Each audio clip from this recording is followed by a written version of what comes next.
It's the rematch on Family Day at BC Place Stadium. The Lions offense being introduced with siblings and children. There's Lamar Durant and quarterback Mike Riley. Introduced along with his daughters Cadence and Brooklyn. It's BC and Saskatchewan this afternoon from BC Place Stadium. Well, when we cross the stripe, the Manny Show is back on the marquee here in Vancouver, but this time wearing the visitors white and green. Last week he came off the injured list. Tonight he is back in the Dome where he scored 35 touchdowns in 64 games as a BC Lion. His former teammate is the leading receiver for the Lions with good numbers, but they are stats that could be better if the Lions can keep Mike Riley upright. How the Lions protect their quarterback is question number one tonight. Devon Claybrooks admits the Lions are into must-win territory to stay in touch with their divisional rivals, looking for BC's first home win of the year and their first victory against a Western opponent. Craig Dickinson's Riders prevailed 38-25 a week ago, and now they look for their first home-and-home sweep of the Lions since 1974. So we're underway. Ryan Langford with the return up to the 30-yard line, and Mike Riley, who passed for 346 yards last week, leads the Lions offense onto the field. 8-7 versus Saskatchewan Roughriders, 1-5 on the season, and it's been a long one already for Mike Riley. Sacked 21 times, and we're just starting game 7 for BC. First 6 games last year, he was sacked 4 times. So they start at the 31, and Riley hit, and that one was almost intercepted as there was pressure off the edge from the safety, Mike Edom. There's Brian Burnham, #1 receiver for Riley in the lineup, #2 in the Canadian Football League, and he missed a game. So Brian Burnham is doing his thing. Up front, they've juggled once more. Joel Figueroa is back at left tackle. He has to have a big game and try and control and slow down Charleston Hughes. 3 sacks, 10 tackles for 39 in game 1. Showing pressure again, this time Cameron Judge and Solomon Elamimian. Welcome back to BC. Number 10 gets home, and it's the 22nd sack of the season, surrendered by BC. Wearing number 10 for Saskatchewan, just left of the goalpost. Solomon Elamimian lines up to the field, but then he's going to go through the B gap all the way around to the backside. So with Joel Figueroa taking Charleston Hughes wide, that opened up the lane, and former BC Lion gets there. Sack 22. Second sack of the year for Elamimian. Both have come against BC. Kyron Moore fields the punt and is across midfield, so Saskatchewan will start on the BC side of center. David Mackey with the special teams tackle, but Cody Fajardo leads the Roughriders offense onto the field. 278 passing yards last week, and he also ran for 53. Well, one of the question marks last week for Cody Fajardo was, could he have the bounce back game after Calgary, where he threw for under 100 yards in that one in a loss to the Stampeders. He did have the bounce back, just shy of 300, a couple of touchdowns. There were 2 interceptions, but it was a bounce-back game for Fajardo. Really got it going late. Touchdown drives of 75, 74, and 56 yards in the second half. Shaq Evans was the player of the week, a catch here for short yardage in front of Gary Peters. Saskatchewan, there's Manny Arsenault back in BC Place. 64 games as a BC Lion. Game 1 coming off the injured list is the transition game. Game 2 is where you really settle in. We'll see what kind of show he can put on tonight. And Dan Clark, Saskatchewan native, Regina native, born and raised. Dan Clark is in game number 100. The Saskatchewan Roughriders tonight. Yeah, congratulations. Great milestone. 2nd and 6. Aaron Grimes was blitzing with the ball out of the hands of Fajardo quickly, and it's Corey Watson with a catch and a first down for the Roughriders. Well picked up there by William Powell. William Powell is going to step up and take the secondary blitz. You mentioned it from Aaron Grimes. You see number 29 steps across the face of Cody Fajardo. It's tough to see the blitz coming from the backside like that, but William Powell picked it up. No first down, line 42-yard line, and the first carry of the game for William Powell. Not much there. Into the teeth of the Lions defense. Davon Coleman, the tackle. I agree with the Lions. With the panel with regards to the Lions. One of their question marks has been getting pressure on their D-line, and Odell Willis has been looking for sack number 100 in his career for 4 weeks now.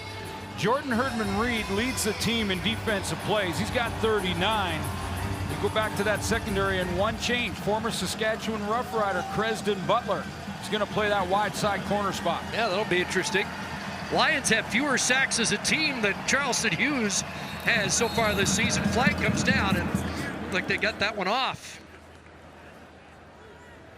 And the panel was obviously talking about protection issues for the Lions coming in, and that's a big question mark here tonight as well. Saskatchewan, number 66. 5-yard penalty, remains second down. Well, it is a procedure call against Darius Bladdock back in. But again, our producer John Hines thinks this is a very important stat, and I agree with him. He's talking about the sacks for and against. And if you're winning that trench battle, whether protecting your quarterback or getting after the opposition quarterback, you usually win the game. You win those two battles. And BC has lost both. They're not getting pressure on the opposing quarterbacks up front.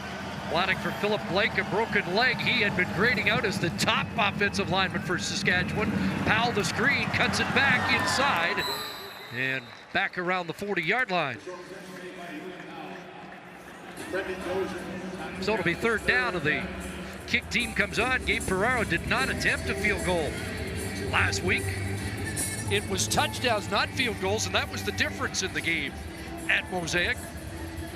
But the score last week a little bit, it doesn't really tell the story. It was a little bit off when you consider that they were one possession going into the fourth quarter. And that's when Saskatchewan pulled away late now. 47-yard attempt. Up and good. Ferraro 2 for 3, replacing the injured Brent Lowther. So Saskatchewan cashes 3 on that good field position to start. Sleeman, here's to craftier thinking. The CFL on TSN is brought to you by the Nissan Titan, official vehicle of the Canadian Football League. And by the way, did we mention it's a spectacular day on the West Coast?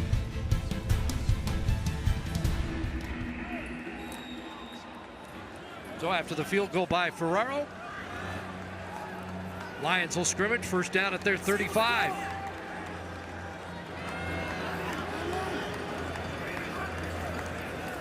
And they'll hand it off to John White. Trying the left side, not much there. Elimimian in the middle of it once again. Well, huge game last week for Charleston Hughes. I mentioned 10 defensive tackles, a couple forced fumbles, and 3 sacks. He leads the league with sacks with 8. Solomon Elimimian got one already in Series 1 for the BC Lions, a former Lion back in BC Place. And a change in the secondary. Solomon Means is out. LJ McCray out of Georgetown, South Carolina, plays the wide side corner. Former San Francisco 49ers showing blitz again this time. They jump offside the call. AC Leonard, the former Lion, across the line of scrimmage first, unless he was drawn. So a couple of ways BC can... Offside, Saskatchewan, number 99.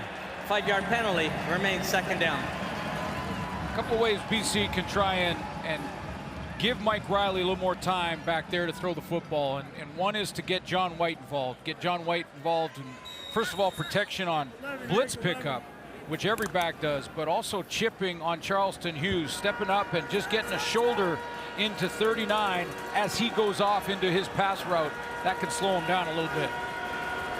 Cam Judge showing pressure again. They hand it off, and it's White. Elimimian there again, along with Derek Moncrief, who's had a terrific start to the season. Get the impression number 10's fired up to be back at BC Place. You think? Yeah, I think so. I mean, Solomon's flying around right now, and that's the second time he's been able to get up after a play, takes on the block, sheds it, and steps over to get in on the tackle. Now he's got a sack and assisted tackle there. Went right to the BC Lion bench and started talking.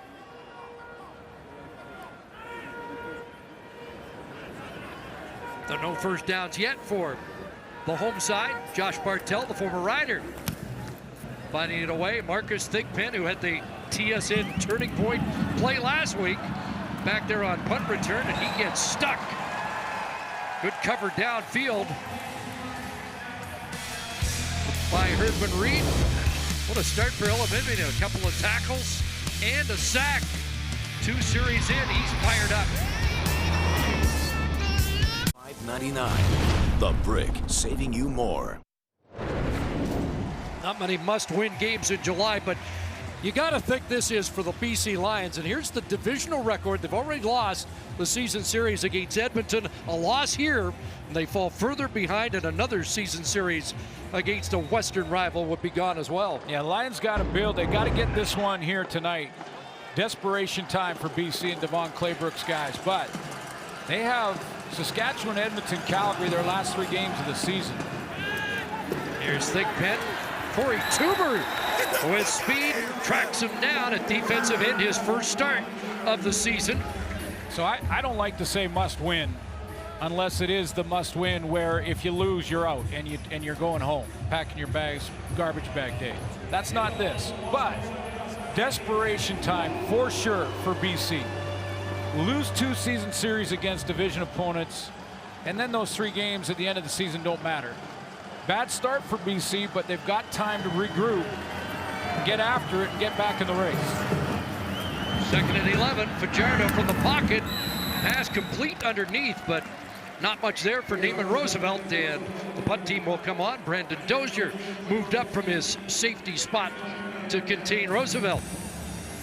So the Lions, even though they haven't generated a first down offensively, have started because of the play of their defense just to sort of shift field position. A couple of good kicks. Now can John Ryan, who can cut it loose. In game 1, he had 3 singles. He wanted to get it out of bounds and didn't, but he can cut it loose here and see how far he can kick it. John Ryan averaged 58.6 yards a punt last week. 49-4 for the season. Langford back. And Langford's got a backtrack inside his 20, back at the 15. Trying to dance away. Purifoy will grab him and drag him down. So Ryan just kicked him out of problems. Just changed field position. Big kick. Big boot by Ryan. We've talked about the protection issues, and we'll have more on how the Lions have to protect Mike Riley when we come back.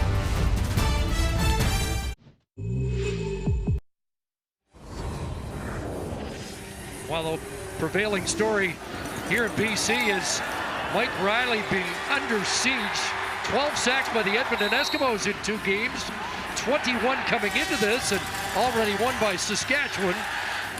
Tonight they have to protect their most valuable asset a little bit more. Already been hit once by Mike Adam as he threw, and sacked once in this game by Solomon Elamimian. So a lot of the same so far. 62-yard punt by John Ryan backs BC up. Has a little time now, just dumps it off underneath, and it's an incomplete pass. Looks like it caught Rutley by surprise. It was so much pressure last week at the end of the game, everybody wondered why he wasn't coming out, but Mike Riley didn't believe he should be pulled from the game. They expect Brian Burnham to come out. Were people mad that Burnham didn't come out? They mad that your starting right guard doesn't come out? They expect your D lineman to come out? Why are we any different? I mean, you expect your guys to fight till the end and never to take a play off no matter what the situation is in the game. And if I'm the leader of our team, how do I expect to go in and tell guys that give me everything you got for all 60 minutes regardless of the situation of the game, but they see me sitting on the sidelines for the last 2 minutes? What kind of message does that send? Well, the message continues. They can't protect their most valuable asset, who I'd suggest is a little bit more important than the right guard. Yeah, and you know, believe me, I'd love to be a teammate of Mike Riley's because of that attitude, because I totally respect his answer there and completely understand that he doesn't want to come out. He wants to battle with his guys, especially the big boys up front. But he is different. And Devon Claybrook's also admitted that in retrospect, he should have taken him out around the 3-minute mark when the game was out of hand and he was still getting pounded. So, you know, he is different. The quarterback position, sometimes you've got to protect the player from himself. I admire it. That's why he is such a great leader. He shouldn't change his mentality, but Devon Claybrooks, in some situations, got to protect him. Got to live to fight another day, don't you? Oh, for sure, for sure. And he is different. The quarterback position, very different. Your season hanging in a thread, and if you lose them for 6 to 8, you know. Boy, it's back to the drawing board for Brian Chu and that offensive line. They've just loaded it up. Saskatchewan's just having a race to the quarterback on every play here in the opening 3 series. Oh, Matt Dunnigan mentioned it just before we got started from the panel's position, saying that it's not just the O-line. It is for sure the O-line, but not just them. The receivers have to know when they're hot. Mike's got to get it out of his hands when he sees the blitz coming. And Jarius Jackson's got to start calling plays that give him that outlet. In other words, if they're sending their linebackers and lining them on the line of scrimmage like we've seen already tonight, Solomon Elimimian a couple times, then just run a receiver right in behind where the linebackers line up normally. I mean, that's simplifying it in a big, big way, but that's a way to just, Mike Riley gets the ball in his hands and he dumps it over the middle immediately. Got to see it. 3 possessions, minus 22 yards. They concede the safety and kick it off. And on the return, Purifoy breaks away. Lucas Purifoy, another former Lion, turns the corner. He'll go in, untouched, touchdown.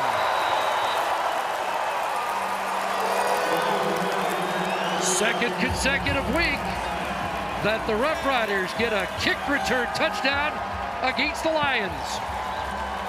It's amazing what a couple of wiggles can do from a returner before the cover team even gets there. Watch Purifoy just kind of fake like he's going to go to the short side of the field. A couple of wiggles there before he even gets first contact. Then contain misses, and away he goes. It's a one-on-one race with Sergio Castillo, and guess who's going to win that one? 87 yards. Thick pen last week, Purifoy this week.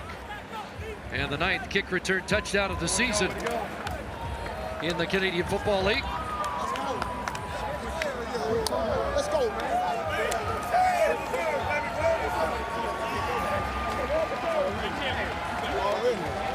That's it, boy.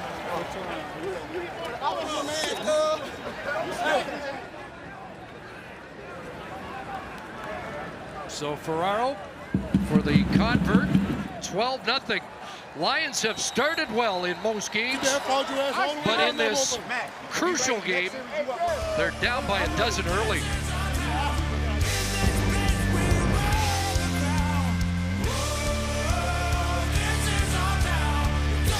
Offside.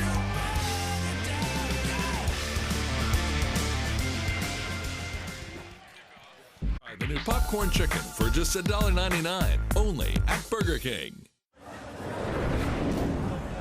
Greg Dickinson mentioned yesterday he found out that Purifoy was a heck of a return man when he kicked away from Deontay Spencer, and Purifoy, the other return man, scorched him twice, and this time he scorches the BC Lions. I was talking to Ryan Phillips on the sideline about Purifoy, and he mentioned to Purifoy, you can't catch kick returns, you don't have good enough hands. And Purifoy looked at his former teammate and said, I'm all-state, baby. And of course, last week, a momentum changer. Just before halftime. And a 100-yard kick return by the speedster Marcus Thigpen. His 7th career kick return touchdown. So deja vu all over again, and the Lions looking for a rewrite here.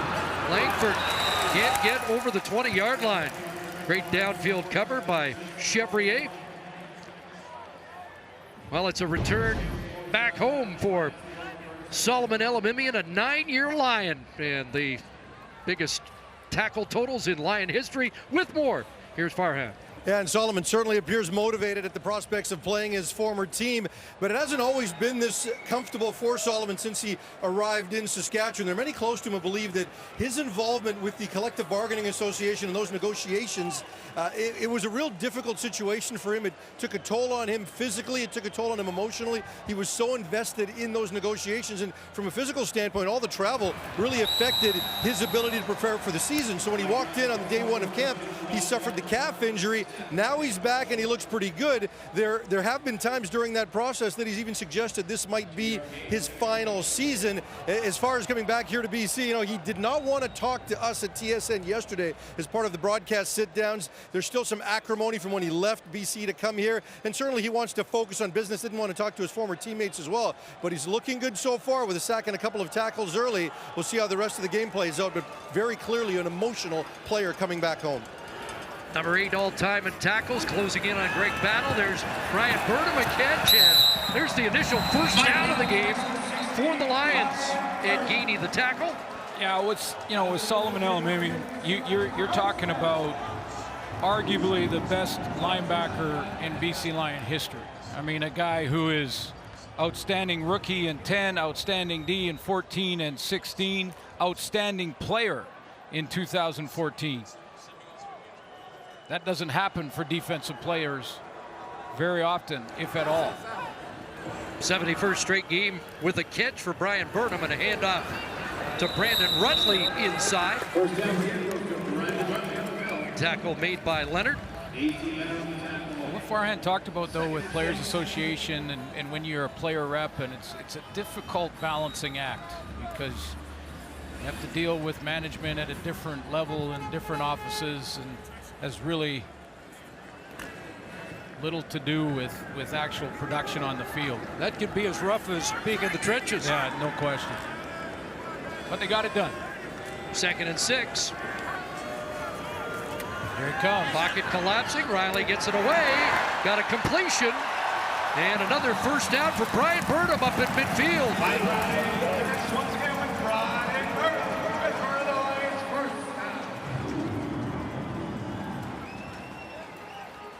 Delayed blitz from the guy we're talking about, Solomon Elimimian, right in the middle of your screen. He's going to go on a delayed blitz here. He's about 3 or 4 yards off the line of scrimmage, and he gets picked up by Brandon Rutley, cut blocked, allowing Mike Riley to get it out there.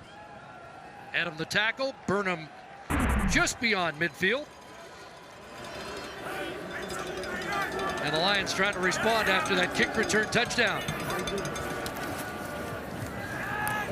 Yeah, they get it into the hands of Cotoy, and another first down, so they start to drive. Cotoy with a touchdown catch last week, his first in the CFL.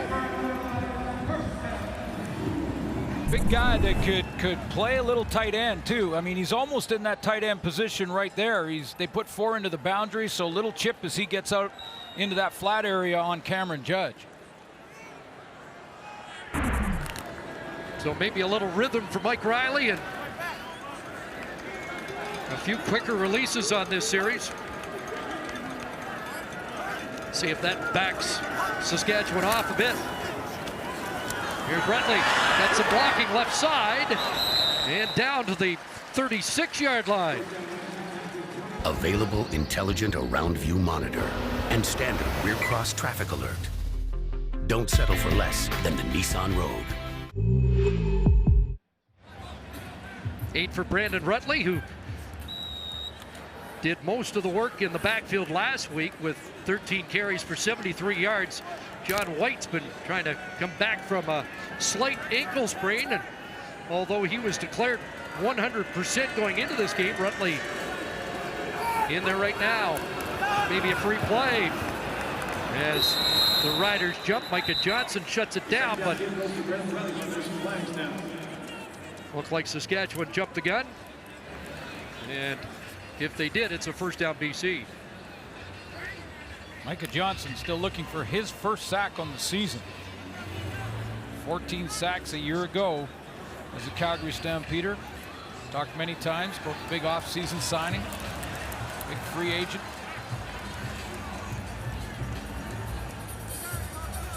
Waiting for confirmation from the replay official. Procedure, no end, BC. Offside, Saskatchewan, number 15. Those penalties offset. We'll redo second down. So the play over, 2nd and 2.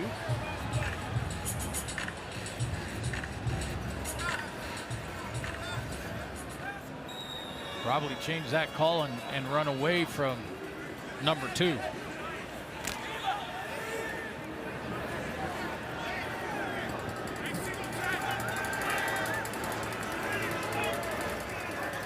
So 2nd and 2 back in the hands of Rutley.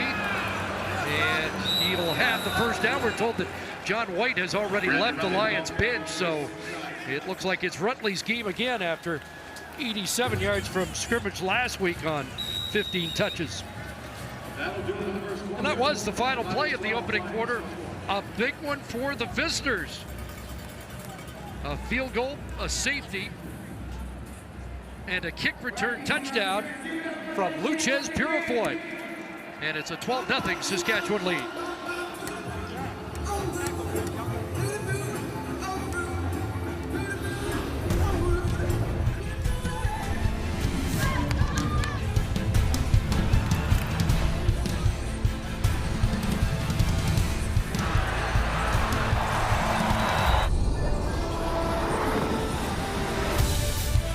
Now, Canada. Last week, the Lions lost despite having more first downs, yards, and more time of possession. Same story in the first quarter. Yeah. Although there aren't many numbers at all, and they trail again. Yeah, no, you take a look at these offensive numbers and you go, the panel is pulling their hair out, those who still have hair. And you know, honestly, but I'm going to say that defenses are allowed to win too, and that was a good defensive half for both teams. But the big issue for the BC Lions, who really have to win this football game tonight, is they're still having protection issues. I mean, a couple of sacks on Mike Riley, again, a few hits. He's taken a pounding, and they haven't fixed it. Special team issues as well, and no more hair jokes, please.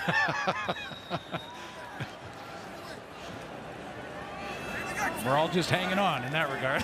But despite what went wrong for BC in the first quarter, they start the second quarter, first down, Rough Rider territory. Cameron Judge has been blitzing, and Durant unable to run under that rainbow from a pressured Mike Riley.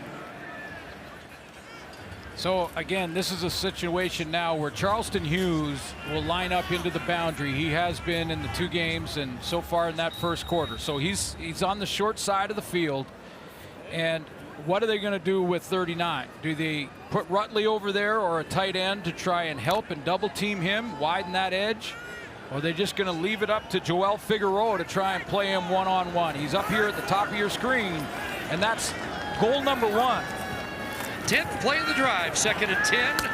Underneath, the catch made, but well short of the first down for Jack Johnson. So Figueroa keeps him wide on that play, but he was there enough that there's no way Mike Riley was going to wait for a deeper route at first down territory. He had to throw that outlet because another split second, and Charleston Hughes coming around the edge and getting to him.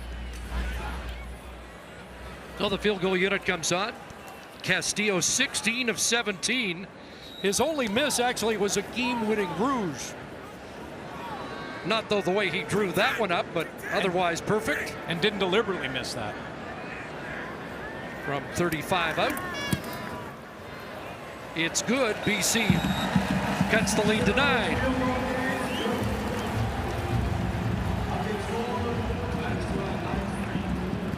Well, there's another familiar face to BC Lion fans. Manny Arsenault back after 8 distinguished years of service with the BC Lions, and here's what he thought about his return. But it'd be good to see some of the fans, you know, people that reached out on social media, some of them then text and email that I built relationships with here. So it'd be good to see their faces again, but it's just all about coming in and winning this game. So that's why after the first one, I was like, okay, but it's gonna mean something to come in and win this second one, and that's what I'm just banking on, getting this second victory. William Powell inside, a good run across the 40. Manny Arsenault with over 8,000 receiving yards as a BC Lion. 64 games here in the Dome. 35 touchdowns. He'd love to play here, and take a look at the numbers compared to the best BC Lions. Geroy Simon in the building, part of the management group here in BC. Jim Young, dirty 30. One of my favorites growing up, sitting in the Nally chip seats at Empire Stadium. Still have Jim Young's chin strap. That's pretty good. There's Manny Arsenault. Dirty 30, one of the great nicknames. Good hair there, here's too. a quarterback option. And Fajardo to the first down stick at the 45-yard line. Mentioned that he ran 8 times last week, 53 yards. A lot of designed run plays for Fajardo against this BC defense. A little zone read. He pulls the ball and gets outside. He's got Shaq Evans blocking down for him, and then just has to beat that one tackle to get to the first down marker. Malik Harris wrestling him down.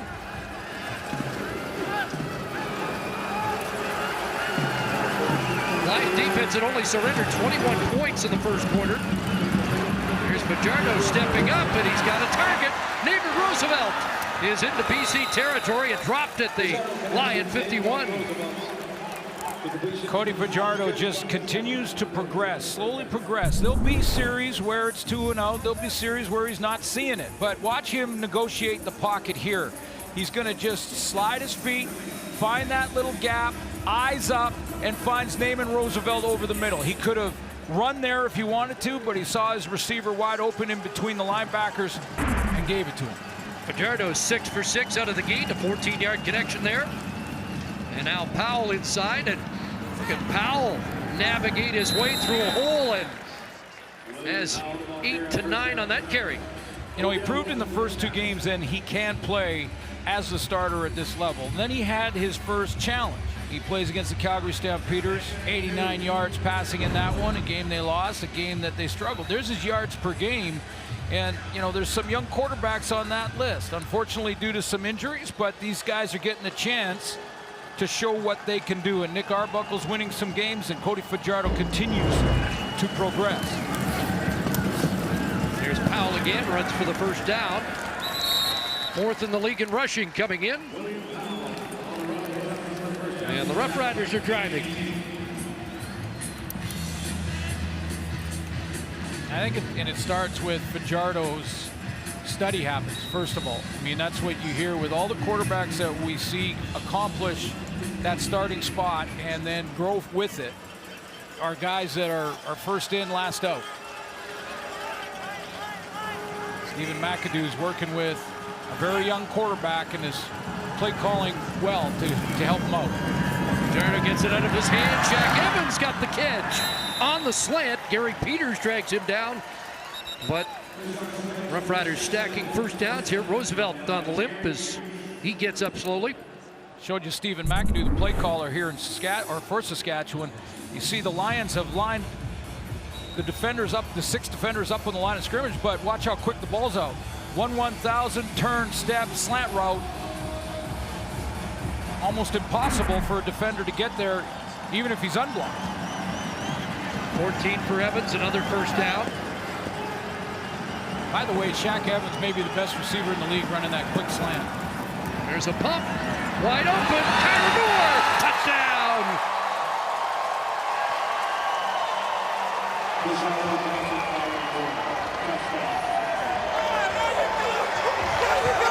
Cody Fajardo said he wanted to see his receivers dancing, and Kyron Moore does just that.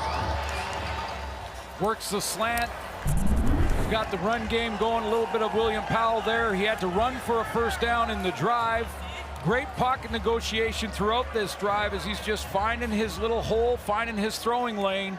And that time he saw Kyron Moore in behind TJ Lee. So Fajardo 8 for 8 out of the gate, and a touchdown pass here. The 7th touchdown pass of the season for the Saskatchewan Roughriders.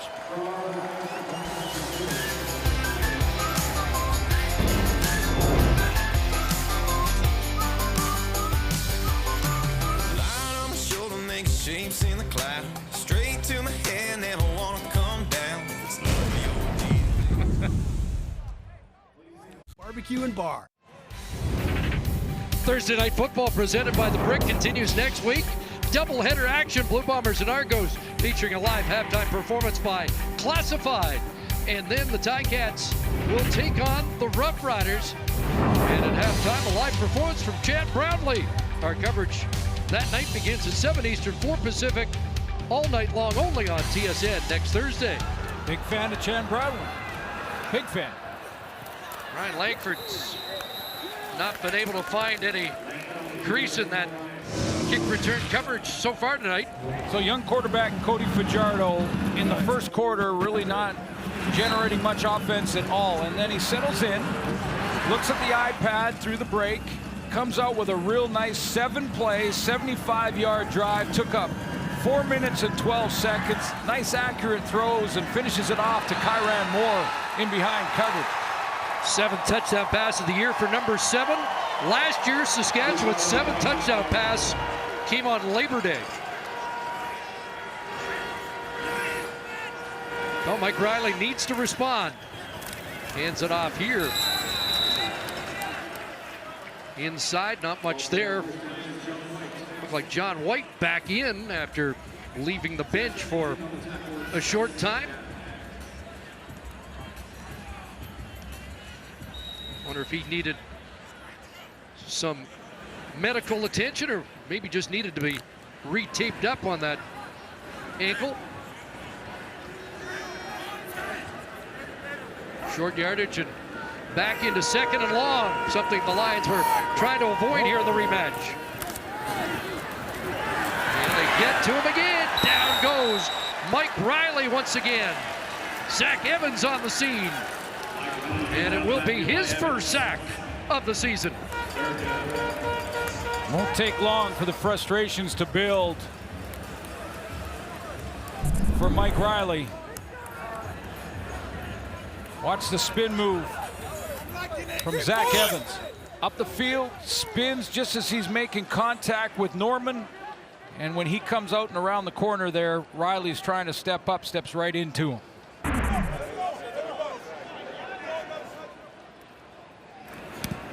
Bartel just gets it away. Kyran Moore at the 48 to cross the center field stripe and into BC territory. Another sack for Zach, 24th of his career. The former Regina Thunder Star bringing down Mike Riley again. Download now. You are the hard-working, the hopeful, the dedicated, the defenders. This is where you belong. This is where we unite. Green and white represented here at BC Place Stadium on Family Day. And their next home game, August the 1st, against the Ticats. Starting on the Lions side of half again, and William Powell powering his way down around the 45. Tempers start to get short. You get tired of playing the same team back-to-back? Well, not if you've lost the first game. If you lost the first game, you can't wait to get back. It's a little more challenging when you won the first game. You have to try and make some changes, but not too many, because why fix it if it's not broken? I mean, you won the first time. Greg Dickinson mentioned there was an advantage coming out of the break. They actually, during the break, got 2 game plans ready for it. Exactly. 2 games against BC. It was good timing when you got a home and home, absolutely. Powell inside, breaks a tackle, and he'll get to the 40, another first down. Did that ball pop loose? Lions think they might be on it. TJ Lee at the bottom of the pile, but no signal from the officials. He's got it. And now the officials are going to confirm. Was forward progress stopped? That might be the case. There's the ball getting ripped out, and it's out before down by contact, but was the forward progress stopped? I didn't hear a whistle necessarily, but that doesn't mean it wasn't stopped. Lee's got the football. And the Lions could use a break, but we've seen these often overturned because of forward progress stopped. Going to get a challenge from Devon Claybrooks. But if they tell him that they're ruling forward progress is stopped, they'll probably let him pick the flag up. Well, and because that they've already reviewed it, potential turnover, they were reviewing it already. So that's what they're explaining to Devon Claybrooks right now, that you're not going to get a different outcome by challenging. We just reviewed it.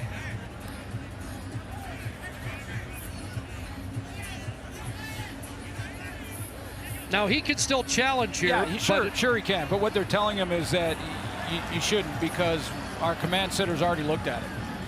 I guess the frustration for a coach is sometimes you see those plays stacked up, and then the pile gets moved another 5 yards, and there wasn't a whistle, but that rule is to help protect players. And now Devon's thinking about whether he should pick it up, but he probably should just save it. He said forget it. BC was wanting to challenge the previous play for a fumble, but the forward progress was stopped, and he was unaware of that information. He will retain his challenge. First down, Saskatchewan. Again, he could have challenged, but the odds of him winning it were remote. Absolutely. He was able to challenge, but needed that extra information because there was no whistle, but forward progress can be stopped without a whistle. And that's the officials will just determine that on their own, and then that's what they ruled. So they let him know that, and he can pick up his flag. One area where Devon Claybrooks has been good. He's 7 for 7 in the challenge category. There's a fake, going to take a shot. One Shaq Evans against Gary Peters. Incomplete. Peters with the best shot at the ball against Shaq Evans, who last week had 5 for 158. And Thaddeus Coleman, the right tackle, shaken up. That's the first incompletion of the afternoon for Cody Fajardo. I think Coleman stepped on his teammate, stepped on the foot or ankle of his teammate.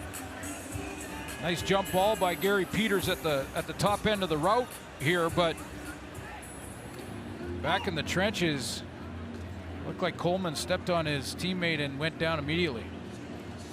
During the week, Evans was talking about the fact that this team is taking more shots this year downfield, and his quarterback has the best completion percentage of passes over 20 yards of any quarterback in the league at 61.9%. So Thaddeus Coleman getting attention, and we will step aside with just under 6 minutes left here in the first half.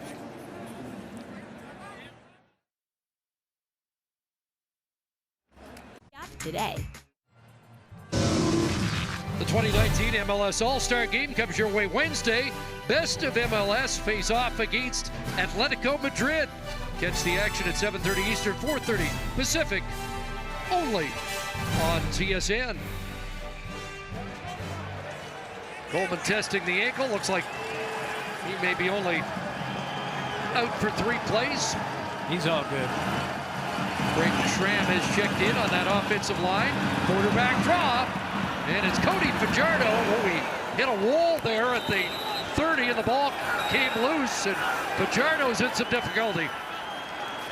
But able to pop up. It looked like it might be out, but now is there a turnover or not? Officials are discussing it. Lions think they've got a fumble recovery for the second time on this series. And Manny Arsenault gesturing to the Lion bench to hold on. Hit came from Chris Edwards.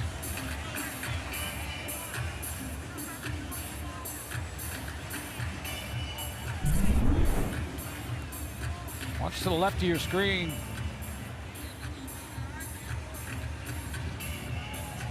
Well, that ball's out, isn't it? And you could see the grimace of pain.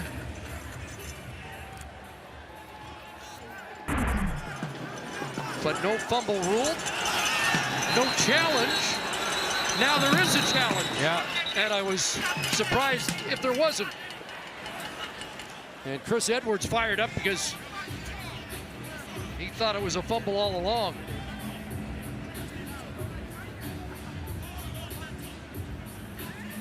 BC is challenging the previous play that there's a fumble. We'll review the play.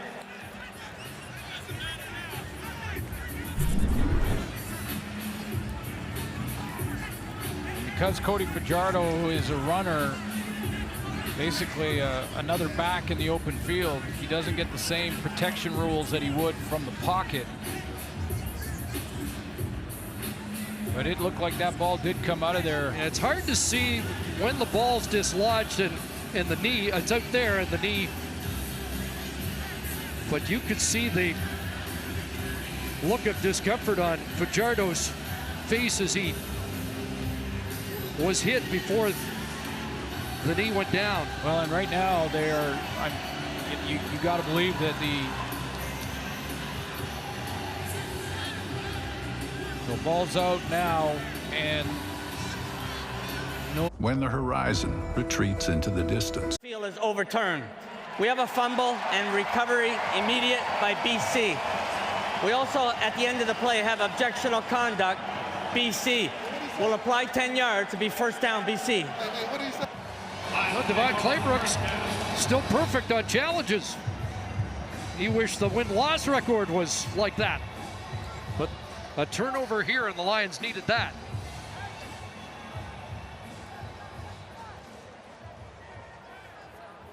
BC 8th in takeaways.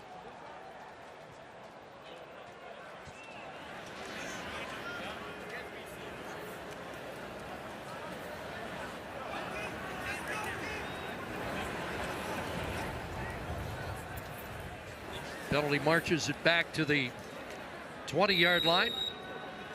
And that's where BC will put the ball in play. Objectionable conduct against the BC bench, so the Lions too much to say, probably because they had to use a challenge to get that turnover. Well, and I'll just say this, teams with losing records get that penalty.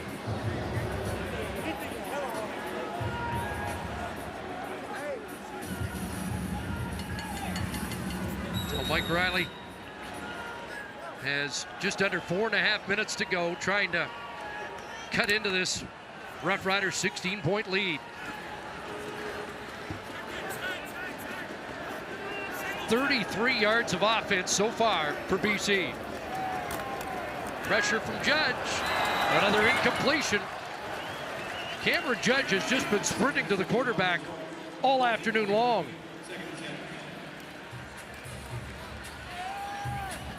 Mike Riley's, that's his 19th play. They've run 6 running plays. He has been hit 5 times, sacked 3 times, hurried twice.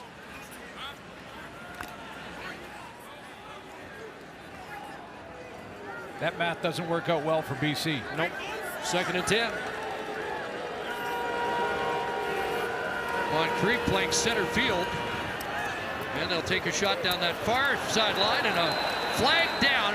Marshall and Carter step for step. I'm not sure this isn't against Deron Carter. Yeah, I wondered about that. Devon Claybrooks, I think, thinks it's going the other way.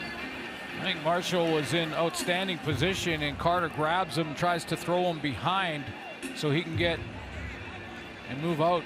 Nick Marshall, they got into it. Did they ever? In game 1. And that is the call. It's going to go against Deron Carter.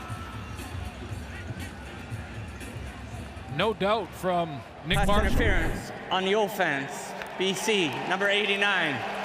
That penalty is declined. Be 3rd down. Excellent position. Basically running the route. Carter's grabbing, pulling in desperation to try and get to the football, and that's offensive PI. Quick 2 and out, 5th of the game for BC.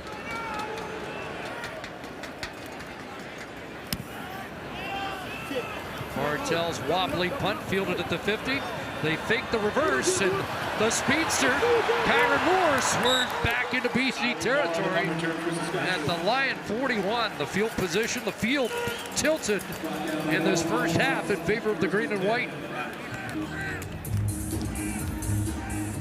I watched Fajardo while Mike Riley was out there getting hit again, and 2-3 plays, he didn't show any sign that hit where he fumbled the ball in the last series is affecting him. He's right back in there calling the plays. He looks sharp, so good news for Riders and the Rider fans that their quarterback's okay.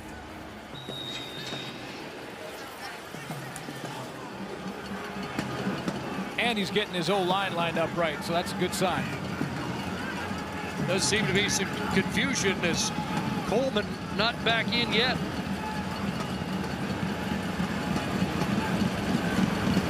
Final play before the warning. Fajardo pumps, throws, and short hops it. Intended for Arsenault, well covered by Aaron Grimes. This time the Lions heat creates an incompletion. We hit the 3-minute warning here, first half at BC Place. Is our vehicles. Rod, the boys back in the studio getting set for halftime. We'll talk about the ongoing pressure on Mike Riley and what the Lions can do about it. Also, the terrible news out of Hamilton with Jeremiah Masoli out for the season. Also, the 7-11 player rankings on the top defensive performances of the week. Back to Chris and Glenn. That was bad news in Hamilton. We'll talk more about Jeremiah Masoli as this day wears on. You see Thaddeus Coleman back in at right tackle after limping off earlier. 2nd and 10 here. And they called the draw to Powell. William Powell. And he finds a crease. Nobody's going to catch. William Powell, touchdown. A 42-yard scamper, his longest run of the year.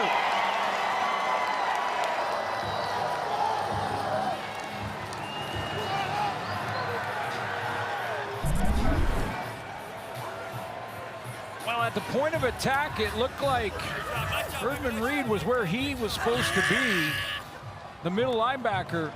My question is on the backside hustle from the rest of the Lion defenders. For a running back to be able to stop like that 2 or 3 yards past the line of scrimmage, regroup, bounce outside, and then be untouched to the end zone. Someone must have been loafing. Convert's good. 26-3. The Riders open it up here in the late stages of the first half. Wondering when William Powell, though, he's had a couple of good games, but I was wondering when he's going to have that big breakout game. Maybe this will be it as this game goes on with the Riders with the lead. Well, you have to just, all 12 have to be hustling to the ball like their life depends on it on defense. And let's take a look at the all 24 look and look at the orange jersey. So go ahead and run it. See William Powell hit the line. Nice draw. Herdman Reed steps up where he's supposed to be in the hole. Now, is everybody running? Is everybody hustling on the backside to make sure they get that angle that if he does break out of there, that he can be caught? That's what the coaches will be looking at when this game is over. Looks like Aaron Grimes got caught inside one of the defenders. Now Shaq Evans is saying, come on, I'll lead the way, and I don't have anybody to block, so. Too easy. 2 plays, 42 yards. The one run by Powell to hit pay dirt again in 50 seconds. Flag comes down to the return. Let's go to the sidelines. Here's Farhan. Guys, plenty of problems, as you've mentioned, with the Lions' offensive line, not the least of which is continuity. Only twice this season have they started the same 5 in all the same spots, and generally the trend has been whenever they bring in one newcomer, it affects 2 to 3 other positions to accommodate the change. Ed Hervey addressed a number of different position groups this week. One of them was the offensive line, and he said to the coaches, find out where these guys are comfortable and quit moving them around. That's why Brett Boyko moved from the left side, or from the right side to the left side. He is backing up this week, and there's a narrative out there that the Lions have spent so much on Mike Riley that they haven't been able to spend enough to protect him, and that hasn't been the case. They have invested in these players. Potentially they've miscalculated on their ability or what they're being taught or how they're handling it. It hasn't gone well, and Hervey's already brought in one offensive lineman, Avery Jordan, last week to try to shore up the right tackle spot. He came in too light. Another import has been added this week, so he's certainly going to try to tinker with things through the bye week to try to get this figured out, but a lot not going well. Part of it is just get him comfortable. You're right, it's not a must-win, but it's getting late early for the BC Lions. Well, they'll lose another season series, and part of the responsibility falls on his shoulders. Darius Jackson, the offensive coordinator, he knows it. I saw good game plans against Calgary where they had a 10-point lead going in there late. They lost that game, but we're right in it. It was a pretty good game plan against Toronto. But there are times when good play calling can help an inexperienced or struggling offensive line. Like they're ruling a catch, which would be the a first ruling on down. the field is an incomplete pass. Now they're going to say incomplete, which is what it looked like.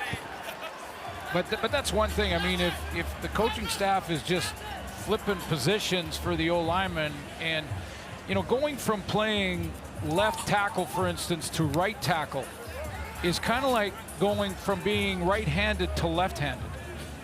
You try and do that and live for a day with the opposite hand. It's completely different footwork. So if the juggling has been going on all season, as Farhan mentions, then that's a real issue. Just get them in a position, take some lumps early, which they have big time, and let them settle in. But play calling can help. I can hear Saskatchewan fans saying, though, wait a minute, we've got 3 starters that are injured on our offensive line. Exactly. But starters that have been replaced by guys that are playing in their comfortable position. 11 different changes from week to week on that BC offensive unit. And another start on the Lions side of half. Prior to the last exchange, the Roughriders' average field position start was the Saskatchewan 49. That will be improved even more. Yeah, they need a defensive play to try and switch that field position. John Ryan, by the way, started it all with that big 60-plus yard punt. The Lions had got a little bit of an edge early in the first quarter in field position, even though both offenses were struggling. But then Ryan kicked him out of trouble, got the field position back, and Cody Fajardo went to work. And kicked the Lions into trouble. Man, the defense backed them up.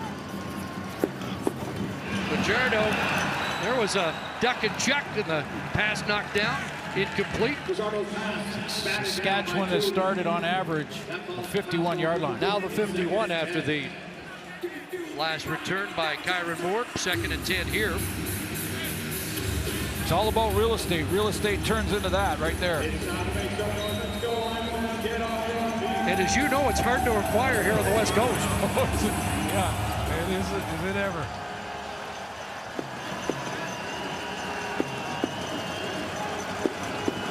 Second and 10 here, under 2 minutes left, first half. Here comes pressure on Fajardo again. He gets away, and he's going to run for the first down and get down just in time in front of Gary Peters. This is the other element that's been real impressive with Cody Fajardo.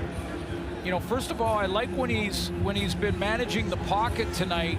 He's had his eyes up. He does it again here, but he pops out and he says, you know what, I'm going to just take off, and he's got the athletic ability to do that. Good decision to hook slide right in front of Gary Peters. 3 straight drives starting in BC territory, and a first down run by Fajardo. Now hands it off to Powell. Will slip on that jump cut, and contained at the 41, so just a couple.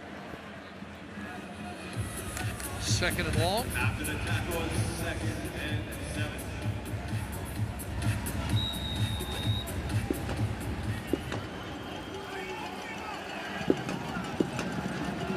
It's going to be a comfortable lead at the half any way they slice it, but the Lions need to make sure it's 3, not 7. At worst.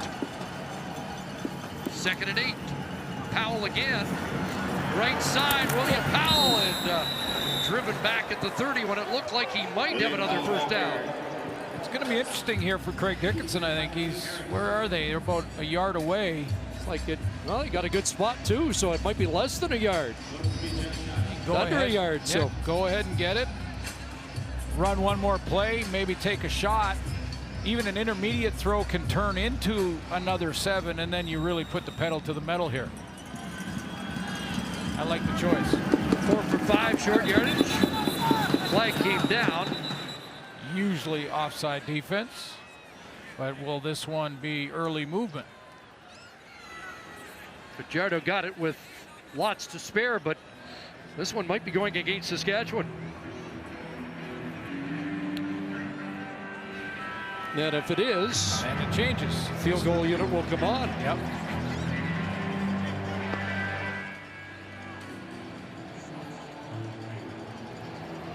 Procedure. Saskatchewan, number 68. 5-yard penalty, remains second down. So Coleman ahead of the snap moved in. They will have to settle for 3.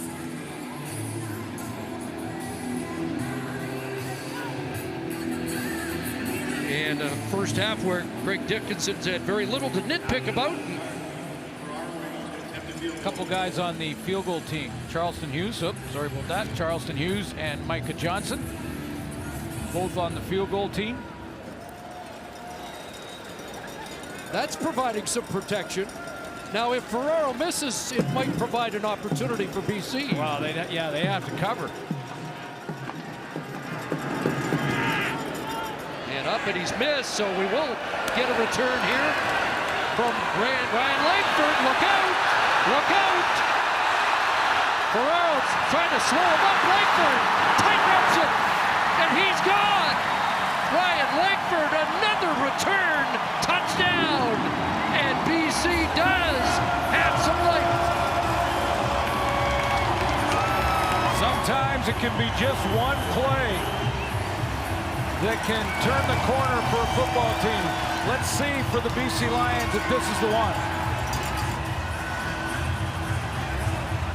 Because that BC Lion bench was absolutely asleep until this. And they erupted, and I think the bench ran the final 30 yards with Langford as he got to the end zone. Gets outside right down the sideline, does not step out of bounds. No flags, goodbye, 17's gone. Hadn't had much going on return so far tonight, but it all changes with a 118-yard missed field goal return for a touchdown.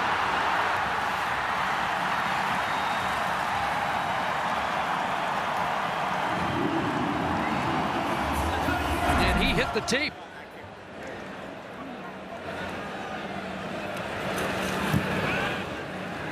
Well, it's a 16-point lead now for the Roughriders, but see if that has the same impact as last week.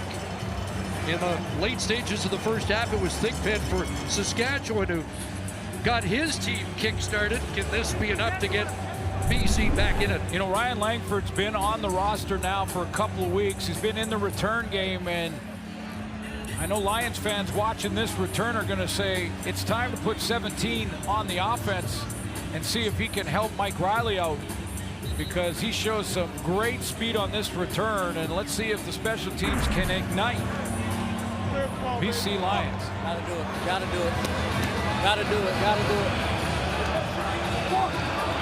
Got CFL experience, has been around and in the playbook here in BC for a few weeks now. Well, that just provided a bit of adrenaline for the home side at BC Place Stadium. Now Purefoy and Thigpen are no joke either. Decent return, even 3 points back the other way might help put out the fire here. As far as the Roughriders are concerned, let's see what Purefoy's got here. And he is stopped short of the 35. Fired up, Herdman Reed. They'll job it. 24 seconds remaining here in the opening half. Saskatchewan takes over just across their own 30. First and 10.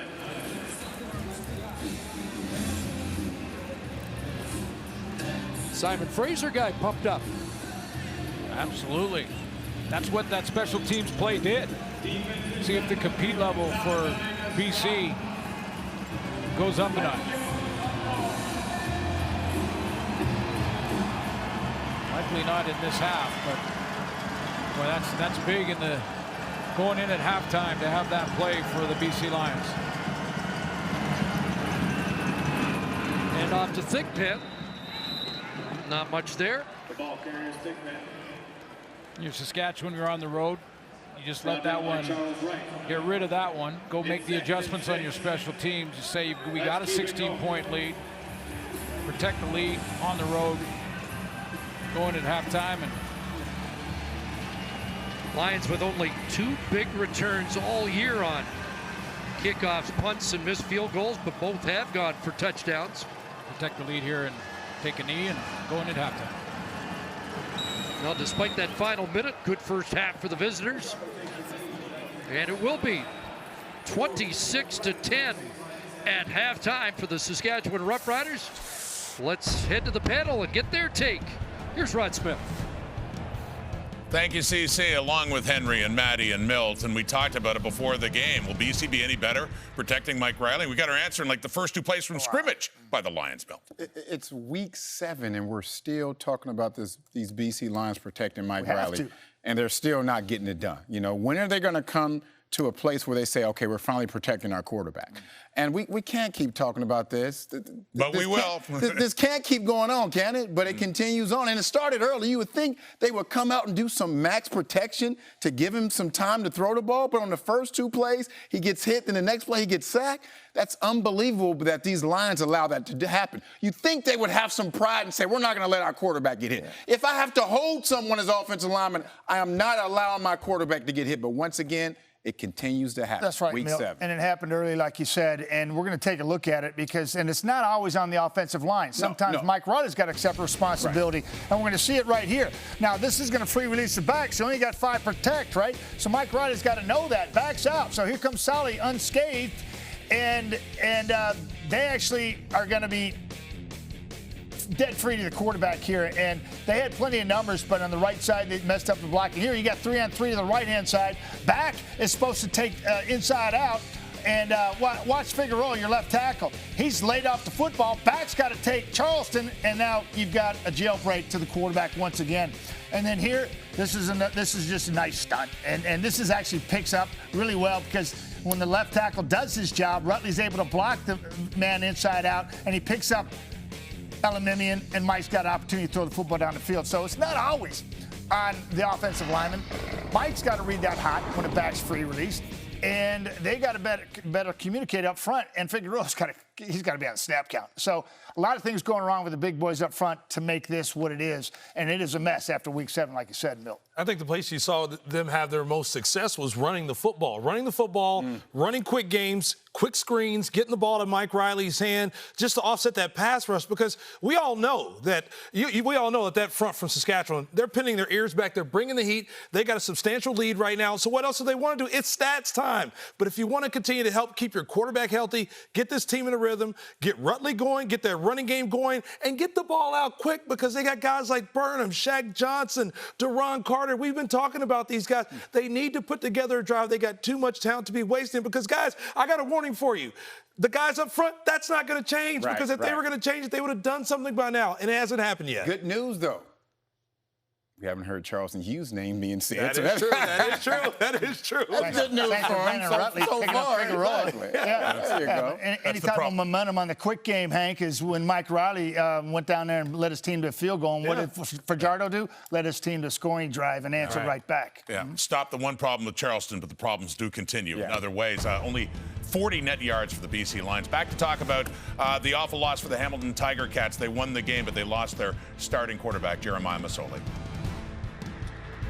It's BC and Saskatchewan. Solomon Elimimian. Welcome back to BC. On the return, Purifoy breaks away. Turns the corner. He'll go in. Untouched. Touchdown. Wide open. Kyron Moore. Touchdown. Cody Fajardo said he wanted to see his receivers dancing, and Kyron Moore does just that. He finds a crease. Nobody's going to catch. William Powell. Touchdown.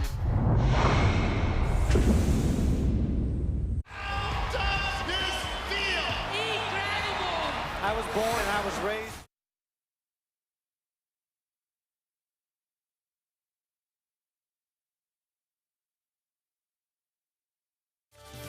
Coverage of the 4th and final World Golf Championship comes to an end tomorrow as the world's top golfers compete in the final round of the FedEx St. Jude Invitational. You can catch the action beginning at 2 Eastern, 11 a.m. Pacific on TSN and CTV2.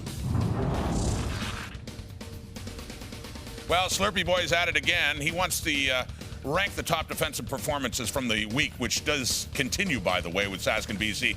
Robertson Daniel. We call him the Joker now for his face paint. There without the face paint. Josh Johnson of the Eskimos. Good one against the Argos. Chris Kasher. Stan Peters did have good defensive performances. Corey Greenwood had 9 tackles in that victory over Ottawa. Jamal Roll of the Ticats. Big pick. couple of them, and Jagarrett Davis and Winston Rose of the Bombers to round it out. But more on that Ticat Bomber game. The big story, of course, was the injury to Jeremiah Masoli. He's out for the season with an ACL injury. They're 5-1, but where do the Ticats go from here? Can they still be certainly the best team in the East without their star quarterback? I think they can. I actually believe in Dane Evans.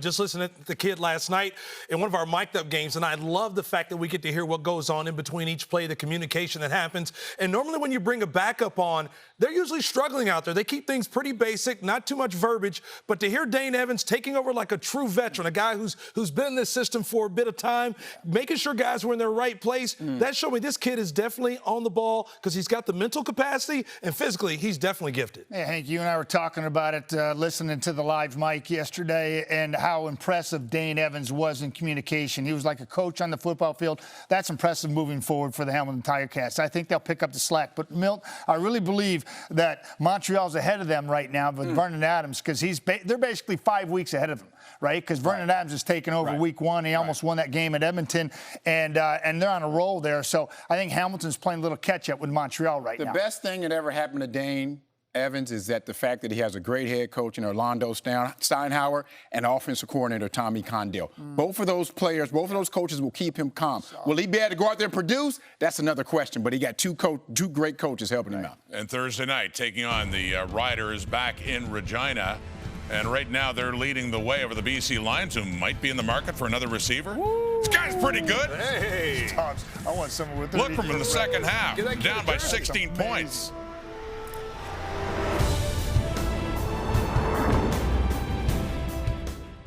Country Now, Canada. Got 7 good reasons I should give her a call. It all worked out when you walked out, girl, I'll tell you the truth. Count the Ways, the new single from Jade Eagleson. Listen on Apple Music. Let us count the ways the Riders lead this game, Matty. Yeah, Rod, real simple. Mike Riley, not like numbers right here. Just not finding the rhythm or time to throw the football down the field. 2 things you don't see on that board is Lucius Purifoy kickoff return after they concede a safety, and he takes it to distance, and then Ryan Langford taking one to the house, putting BC back in it. Here's Riders quarterback Cody Fajardo with Farhan Lalji. Cody, 8 for 8 to start this one, and you jump out to a big lead. Could you have imagined a better start? It's a great start for us offensively and defensively, giving us the ball. Special teams came up with a huge touchdown for us. Wish we would have finished it a little bit stronger there in the second half, but now we got to come out. We know this Lions team has a lot of fight in them, so we know they're not going to go down without swinging. You've been using your legs well again in this game. Took the big hit, though, there on the fumble. Just tell me about that. I got to be a lot smarter. That's a selfish play by me. I got to get down and keep myself protected. It's a long season, and I feel like I got to play. So for me, I just got to get down and be smarter. Thanks for this. Yeah, thank you. Who's that? And yes, that return by Purifoy really opening up this game in at 11-0. It's 26-10 now with the second half still to come. Riders lead it, the CFL on TSN.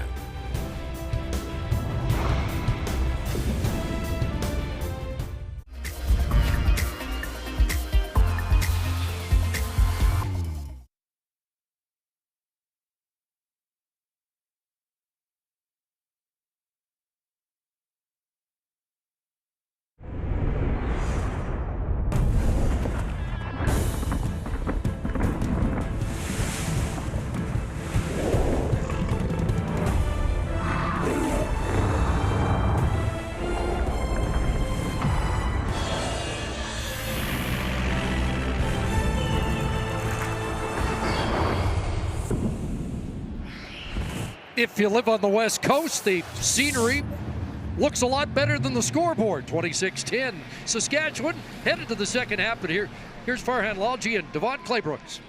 Let's start with the kick return. After a first half that saw so many things go wrong, can that give you life? Yeah, we got some momentum coming in. We got to come out and get some stops here, and then we can get back in the game. What's the bigger concern for you right now, the inability to protect Mike, or defensively the continued missed tackles? Well, we're in positions, and the guys are playing hard. We just got to play hard under controlled chaos. And we got to understand that they're stinging us. They're sending one more on a delayed blitz there. So we got to start. We got to throw some hots, and we got to adjust that way, and then hopefully get the ball out of Mike's hand quick and get us in second and short, and then we can do some things. Emotionally, what was the message at halftime? just stay together, one play at a time. Don't try to do too much, because when you get in trouble is when you try to compensate or try to do too much. Just make average plays. That's all we got to do. Average plays to get us back in this game. Thanks for this. Thank you. So here we go, second half. Back-to-back games with a kick return touchdown for the Saskatchewan Roughriders. Only the second team in history to do that. Winnipeg did it back in 1994. Here comes Cody Fajardo, 8 for 11, 72 yards and a touchdown in that opening half. Yeah, it's a big drive for Cody Fajardo after the momentum swing with the Langford touchdown to end the half for BC. Get them back in this game to 2 possessions. Big drive here, go a long way to taking that momentum back. And only the second, or the last time Saskatchewan had 2 kickoff returns for touchdowns in a year, 2000. Here's Fajardo taking off, and the Vieford slide up at the 42-yard line. That was Demetrius Bendros. Remember Demetrius Bendros? Right, yeah. Yeah, had both of them back in 2000. You heard Cody Fajardo talk to Farhan before, at the break, just talked before halftime started, talking about being smarter about hook slide. Executes it right there. Well, they mark it back at the 40. So a little longer than we first thought. 2nd and 6, and Powell crashes up around the 46, and he should have it. It's an important second down run there, and just patience from William Powell. Patience allowed him to just find a block, and he only needed one, just because the Lions had loaded the line of scrimmage. They were run blitzing to try and fill every gap, and a bit of patience from William Powell, and you get it right up there to that marker. Yardsticks come out for a measurement. Fajardo will stay out regardless. And it looks like, short. What, about 3 or 4 chain link short?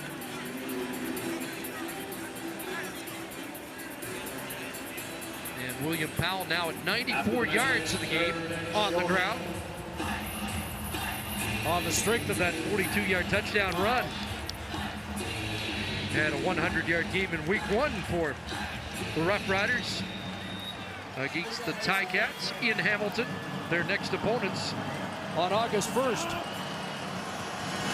Stay outside. And there's a sneak with some authority. Looked like Junior Luke was ahead of the snap, but it didn't matter for Cody Fajardo. What a surge. Right behind Dan Clark. Came 100. And that's a fun play for the guys up front. They just get to drive off, stay low, and just push. Mention their next game August 1st. This is the final game of July. A guy who started the season coming out of a serious car accident. Low throw, grabbed by Powell, but contained at the line of scrimmage.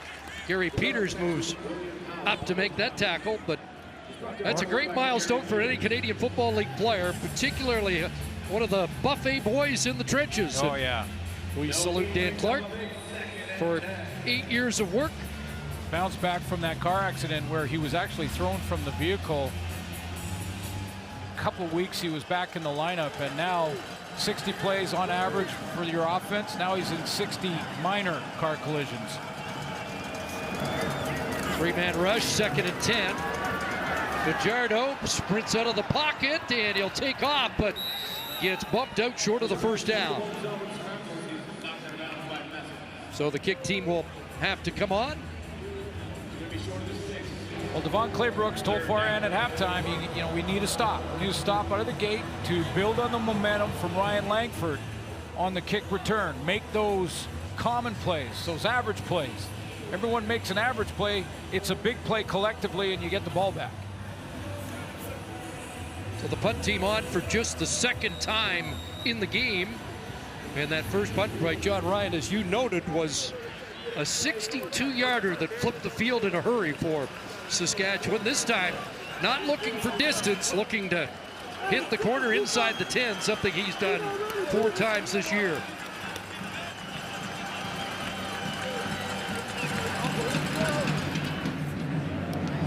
But he sails that one deep, and that one going to bounce right through for a single point. So not what he was looking for. It's a 17-point lead for Saskatchewan here after the opening series, third quarter.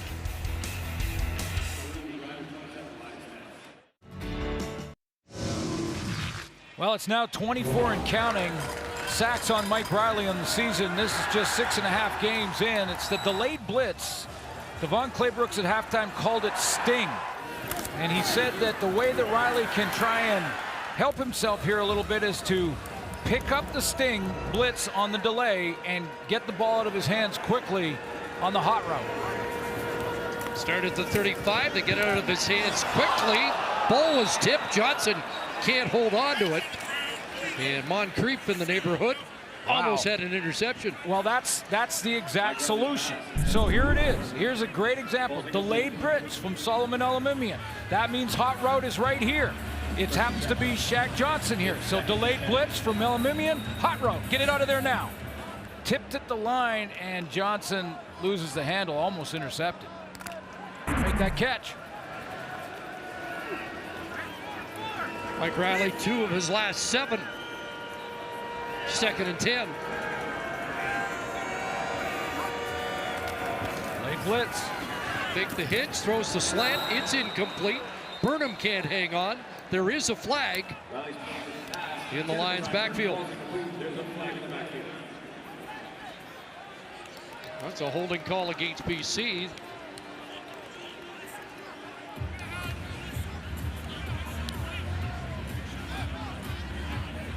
Look at holding. BC number 54. Penalties decline. 3rd down. Andrew Pearson, the center.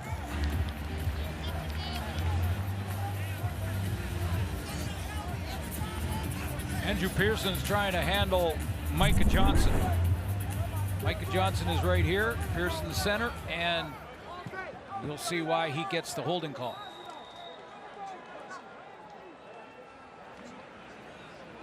Kind of wrestled down a steer there.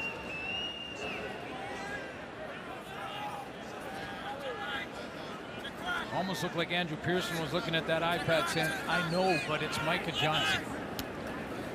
7th to and out on 8 possessions for BC. Bartel's punt. Kyron Moore, the return, nearly lost the handle, but reels it back in.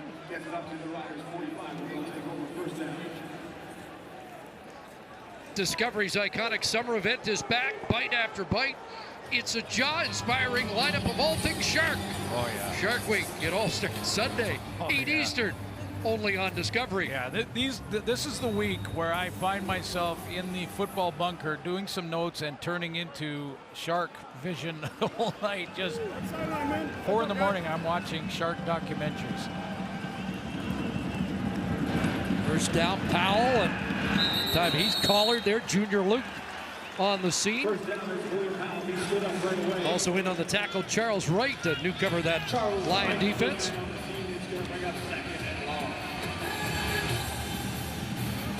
As Powell closes in on a 100-yard gain, looks like he'll be 5 yards short of that as they give him 1. One of the few times that Saskatchewan started on their own side of center in this game, and the reason for that was John Ryan's missed kick into the end zone back a few plays ago. Then even this is decent field position. 2nd and 9, and Watson can't make the catch. It'll be a late hit on the quarterback, Charles Wright. Watson's going to get a do-over. Major foul, roughing a passer. BC, number 96. 15-yard penalty, automatic 1st down. Newcomer out of Vanderbilt, and the Lions can't afford those. Saw it coming. He got there, but he had plenty of time to redirect and not put his shoulder right under the chin of Cody Fajardo. I threw a flag on that one.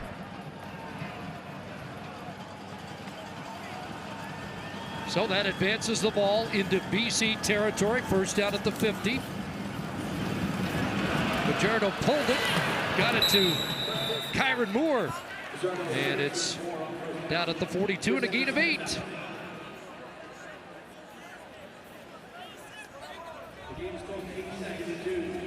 Lots of pressure on D coordinator Rich Stubler now, because You're down by 17 heading into the third. There's no way that you can give up another major. Had him off the field, but for the penalty from Charles Wright. Odell's still sitting on 99 career sacks. Second and short. Gonna throw the hinge, and that is stopped by the safety. Nice play by Brandon Dozier. Well, this is how it works. Aaron Grimes comes on the secondary blitz. That's the start of it. So that means Dozier, the safety's got to come down and cover. So they're just selling out here. You're going to see from the right of your screen, Aaron Grimes coming in. He tries to jump and get it knocked out of the air, but Dozier's got to come and replace him. So he comes and replaces him in coverage, and he just sprints right by the block of Shaq Evans. Well, because BC's already returned a missed field goal for a touchdown, they're not going to try a 52-yarder. John Ryan's going to try and hit the corner this time. And this is going to be fielded there you go. At the 6. Ryan Langford stepping out of bounds deep in BC territory, but Saskatchewan denied more points on that solid defensive play by the safety, Brandon Dozier. I feel like burning up the afternoon. Country Now, Canada. The biggest day of my life just got bigger. You can buy 50/50 tickets for BC Lions home games now anywhere in BC. You can get them here at bclions5050.com. Just a second! Can you say honeymoon? And family day here, and the young fans hoping that the Lions can rally here in the second half. Long field for Mike Riley, but had time, and that one broken up.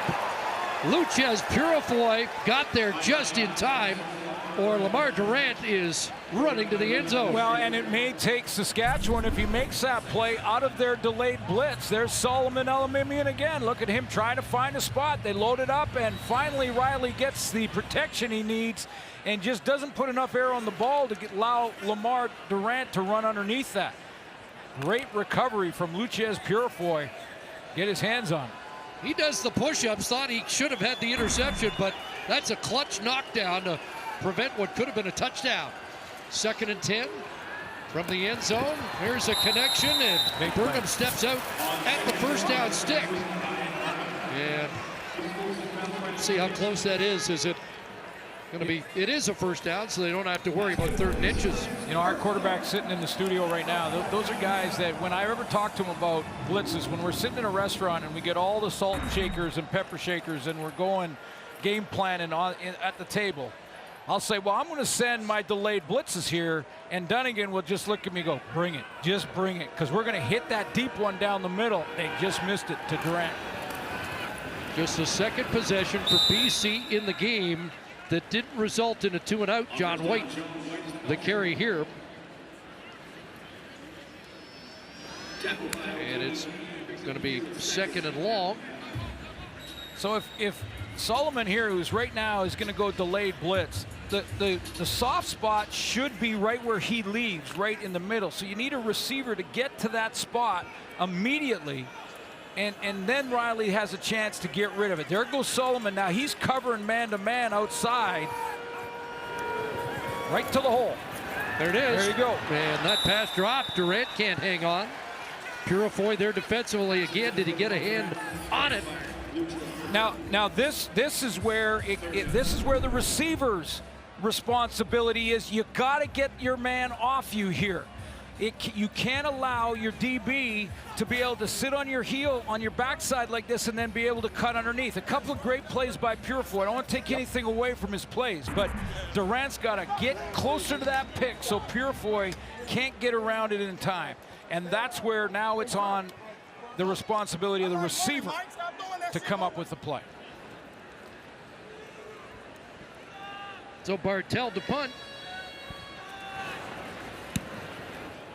Boundary, boundary, boundary! And fielded by Thigpen. Again, they fake the reverse. You know how fast Thigpen is, and he turns the corner and tight ropes it down. They're gonna, oh, where are they gonna rule him out? At the 44, another start for Cody Fajardo on the BC Lions side of half, enjoying a 17-point lead here. midway through the third quarter.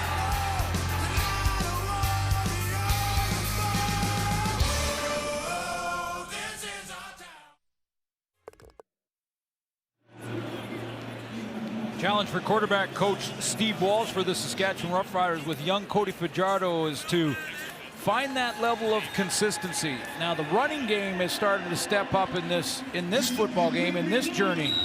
Fajardo's numbers aren't jumping off the page, but protecting the football well so far, 11 of 14, so great completion percentage, and Steve Walsh got quite the resume.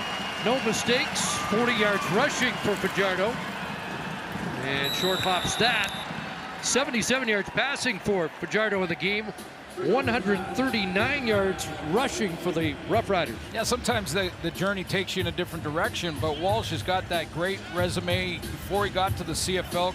He's been here 2 years now, a couple of years. He was the football director at the IMG Academy in Florida, which is a very famous football academy. Of course, University of Miami NCAA champion back in the late 80s.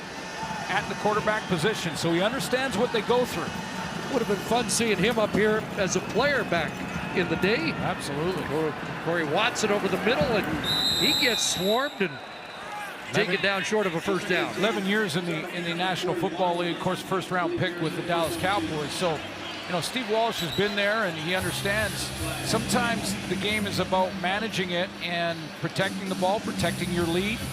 You don't want to get conservative necessarily, but if the run game's working better, stick with the run game. Flag tossed. Major foul.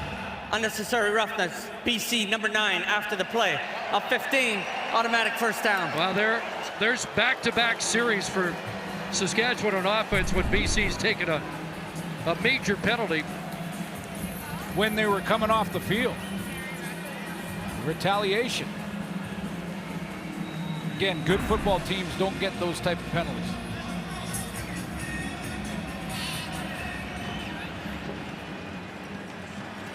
Top defensive player for the Lions last year is going to cool down on the sidelines. First down. Powell running straight ahead down to the 15, and for the first time today, a team has reached the red zone. I just want to emphasize one thing with that Davon Coleman. I want to pick on Coleman because this happens to everybody. You can fall into that and get frustrated and retaliate, but for young kids that are watching, that are playing the game, playing hockey, whatever it is, retaliating in that little push is not tough.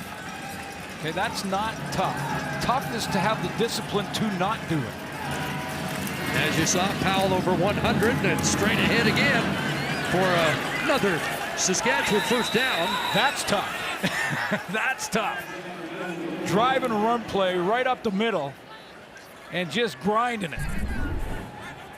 Big boys just pushing, grinding. Now Davon Coleman's over on the sideline because of his penalty, so he's out of the middle of the defense. He's the guy that's supposed to be plugging the hole. Exactly.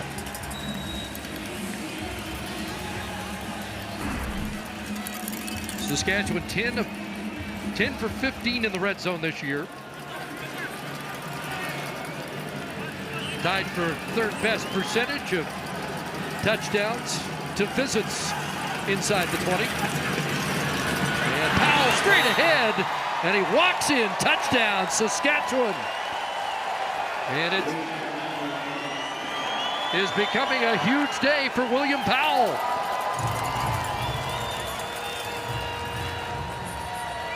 Second touchdown run, and again, this happens after they were off the field. Yep, off the field, and Davon Coleman takes the flag. And then the trickle-down effect, because Davon Coleman gets the penalty on a silly little push retaliation, and the Riders run the ball 3 straight times right where he lines up. Normally, is now on the bench, standing beside Devon Claybrook.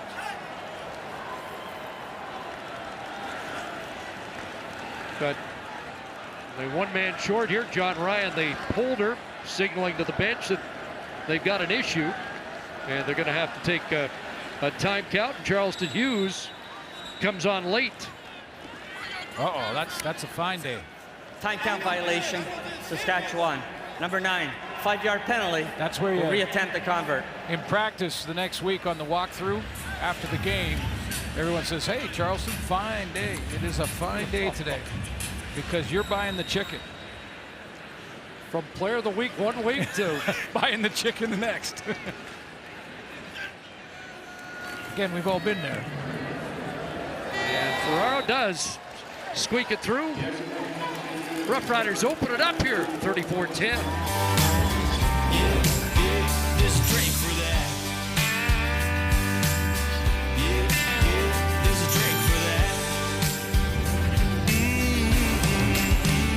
Drink for that.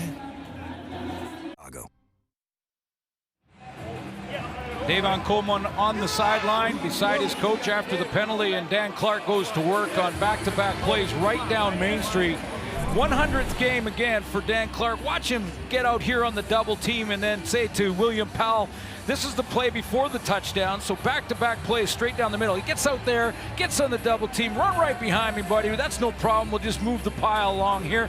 Now he goes to the touchdown, and this time he's going to go the opposite direction and chip off the double team from the center spot, chip on the D-line, then get to the next level on Malik Harris, drive him back, and away you go, William Powell. Powell might be buying the chicken for the offensive linemen. Oh, they probably don't eat chicken, the big boys. But Powell at 14 for 117 yards. They'll eat whatever you put in front of them. Yeah. I should have known better than that. There's a fake reverse, and look out! Ryan Langford trying to turn the corner and does. Is he going to do it again? Inside and gone! A missed field goal return touchdown, and Ryan Langford has a kick return touchdown. Well, Langford's trying to keep them in it. This time, I believe Mike Edom was the safety contain man on the kick cover team, and he fell down. He fell down, and by the time he got back up and regrouped, Langford had got outside, and he was in full speed mode. Little fake reverse, and number 15 now is trying to regain his angle. You see Mike Edom, he had fallen down, and he was the guy that was supposed to turn 17 in. Wow. 89 yards. The rare 2 kickoff return touchdowns in the same game. We're not giving away $1 million. Maybe we should have. Well, at least you and I aren't giving it away. But yeah. You'd have to have it to give it away, but and there were no flags. No flags on either of them. Lions will try and go for 2 here. We hanging out.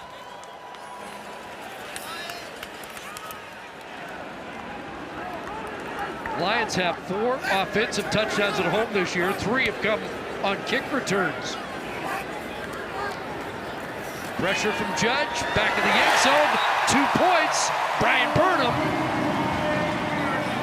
And it's a 2-score lead again. Well, 2 touchdowns and 2 two-point converts away. But 2 possessions, and that's how you chip away. You don't start doing the math on how many points. It's possessions. They're now the Lions 2 possessions. Turns up the heat a little bit on Cody Fajardo. He kind of again has to come in and try and at least answer with a field goal or a couple of first downs, take away a little of the Ryan Langford return momentum. That's how fast this happens down at feet level.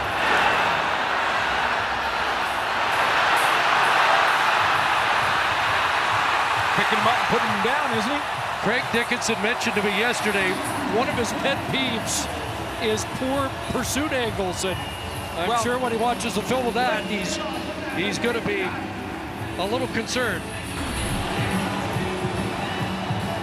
Well, I agree. I'd go onside right now.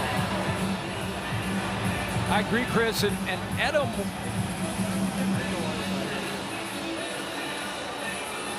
Edom, I'm sure, was the guy who was supposed to be wider and the contain guy. He kind of slips, but the speed of Ryan Langford, by the time he gets up, he is gone. What a day for Langford. It didn't start in a promising fashion, but a couple of long-distance returns. Purifoy And he gets bulldogged down there. TJ Lee fired up.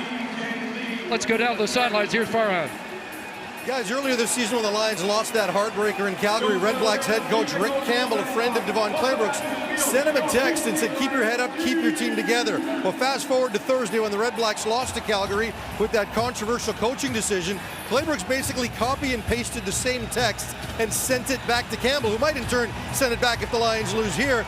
Through all of these losses, though, it's been very important to Claybrooks to stay measured and stay in control. A number of his players told me they expected him to get hot and at times looked like he'd lost control, and that was the one thing he didn't want to do. He wanted to make sure that he was always in control so the players would always stay in control, and that's been the one thing about his coaching philosophy he didn't think would be tested this early in the season. It has, and he stuck true to it.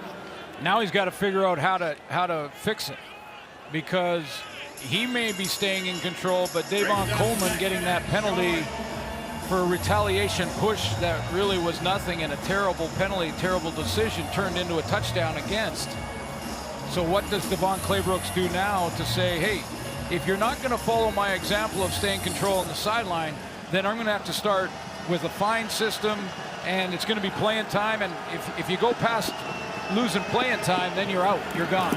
Coleman back in, and a first down run. I was going to say one of his pet peeves is poor tackling, and you saw it on the first carry by Thigpen when it looked like he might be stopped in the backfield, but back-to-back carries for Thigpen, and it produces a first down. Well, and give credit to the talent that are making the tacklers miss, for sure, and William Powell and guys like Marcus Thigpen. However, one thing that can help you when you're struggling in tackling is pursuit. There's 12 guys out there. All 12 got to get to the ball. First and 10. Return a little shovel inside for Corey Watson. And he's up to midfield. Final minute, third quarter. By the way, Ryan Langford, 258 return yards so far in this game. And in 100, Dan Clark getting her done up front. And watch this. He takes on his man. Good drive block. Drive him, drive him, drive him, drive him.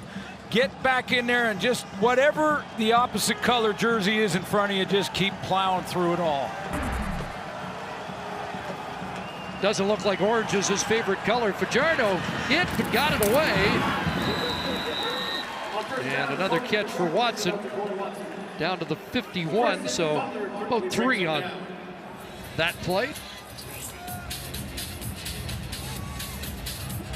One more play barring penalty in the third quarter. We're through 3 quarters, or almost through 3 quarters, and neither quarterback is into triple figures. Fajardo 98 yards passing, Mike Riley 66. Langford has more return yards than the offense. Yep. Second down, they send pressure. Arsenault's got a catch. First of the game. He keeps his streak going. Had to wait till the fourth quarter last week. First catch comes on the final play of the third quarter. Forward progress at the 45. Going to be just short of a first down.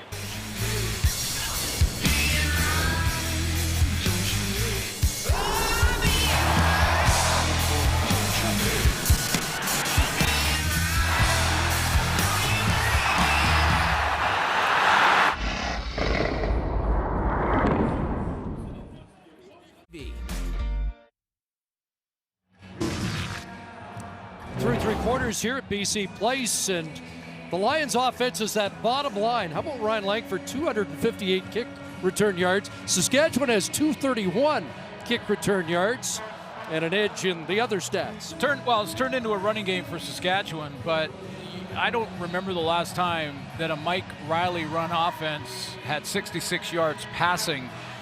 And, you know, you wonder with all the speed that we've seen from Ryan Langford on those returns, how much could he help this BC Lion offense if they put him in? Deron Carter's been targeted 3 times tonight, has 1 catch for 2 yards. He's been invisible. I mean, Ryan Langford has shown you that he can fly, at least open up space for a guy like Brian Burnham if they put him together. And Langford also plays receiver. Been here a couple weeks now. And a fake here, and Brian Bennett's got it. He'll run for a first down. Well, they fake on 3rd and short, and they make that with plenty to spare. So it's been a special teams afternoon in more ways than one. Right in that sweet spot where if you don't win the play and you're not successful on the fake, you're not terrible. You know, you're still in their side of center, and it's not a big loss. It's that perfect time. That's where the return team has to be alerting. This is the fake area. This is where they might try it. Well executed. First down at the line, 35. And that slant. Aaron Grimes with the tackle on Shaq Evans. There is a flag in the Rough Rider backfield, coming back on a hold. Holding Saskatchewan, number 66. That's a 10-yard penalty. It'll remain first down. Vladeck draws the flag this time. Well, Shaq Evans can run that slant route. I mean, running the slant route takes courage, because you are going to get whacked in there. You know that there's a linebacker hanging out right in where you're going to end up meeting the ball. Got some size out there, physical receiver who can fly. And here's Thigpen over the middle, and the crosser. Good block by Shaq. Shaq Evans got Thigpen a couple more. Little things matter. Down around the 32-yard line. Our live parabolic game just took a hit. And it will be 2nd and 7.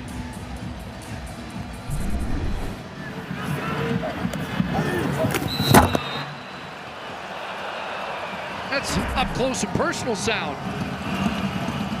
2nd and 7. Blitz picked up, pass is caught. Naaman Roosevelt in front of TJ Lee for another Rough Rider first down. Just his 3rd catch of the game, but another 2nd down conversion catch. Becomes dangerous for a quarterback to throw it over the middle when he knows there's going to be linebackers dropping underneath that throw. If he sees the linebackers coming up and they're coming on the blitz, that hole in the middle should be open. Veteran receiver comes up with it. 10th play of the drive, back in the red zone. 1 for 1. Play action fake, batted down. Aaron Grimes on the halfback blitz. With more experience, Cody Fajardo is going to pump fake that. Yeah, I've seen it a couple of times now, and this younger, he just went over and said, yeah, okay, you got me on the guess there, because here comes Grimes off the edge, and if Cody Fajardo pump fakes him here, pump fake, he gets up like that and then gets outside and around him, it's a touchdown, because you can't cover that long when you're sending a halfback blitz. So 2nd and 10. Thigpen again in the backfield on the waggle, and they go the other way to Watson, and he gets stopped in a hurry. Defensive play that time made by Chris Edwards. Important 3, though, for Craig Dickinson's group. Gives them a little breathing room, if successful, to get it beyond 2 scores. And then you go to the 3rd possession. Now the Lions need the ball 3 times to try and come back with the clock running.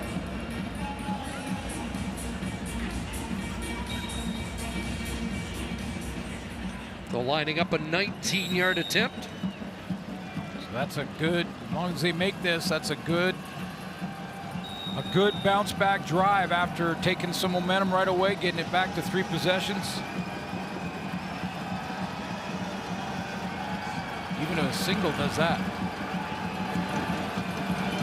Out of the hold of John Ryan. Up and good. 37-18.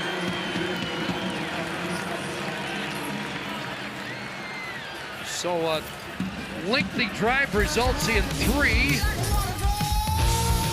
Not a lot of damage done except to a parabolic mic. Looks like Joel able to absorb the hit on the sideline. the app today. Got 7 good reasons I should give her a call. It all worked out when you walked out, girl, to tell you the truth. Count the Ways, the new single from Jade Eagleson. Listen on Apple Music. Welcome back, Family Day here at BC Place Stadium. Now a 19-point lead for the visitors. Mike Riley to work. Pressure coming, but has time to air this one out. A jump, and it is dropped. Burnham able to fight for position, and then couldn't secure it.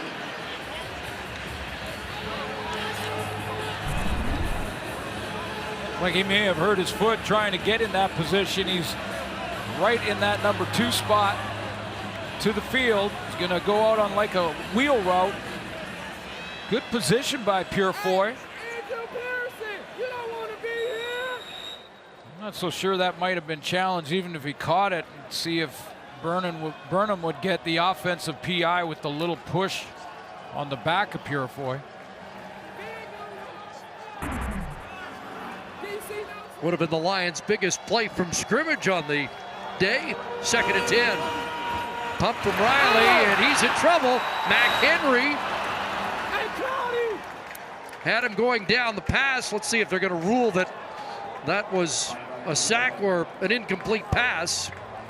But it is another 2 and out. You know, every game's a different journey. Charleston Hughes is outside. There's McHenry in the interior spot. Hughes, I think, provides the first problems for Riley. He gets that spin move going. Henry comes around and gets to him. And it is a sack. McHenry but Hughes gets credit. Hughes has been quiet. Well, he had enough last week for what, 3 games? Yeah, you're right. McHenry's first sack of the season, 4th of the day, 25th of the year surrendered by BC. Kyron Moore from his 37. He'll try and get outside, and he got upended by Frederick Chagnon. Good downfield tackle on that play. But the Riders are in control, just over 10 minutes to go. McHenry, the latest to register a Rough Rider sack. Rapid relief. Tonight in Coors Light answering the call, we wondered about both Lion lines defensively. Davon Coleman, Odell Willis, 1 tackle each, no sacks. BC offensive line, 4 sacks allowed. Big part of the story. Back to Chris and Glenn.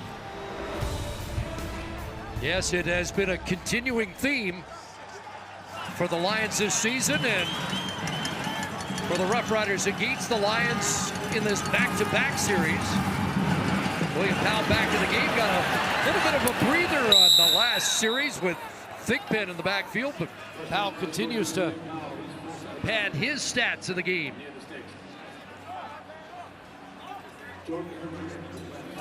Looks like he's got 8 more, which would get him to 125 on the day.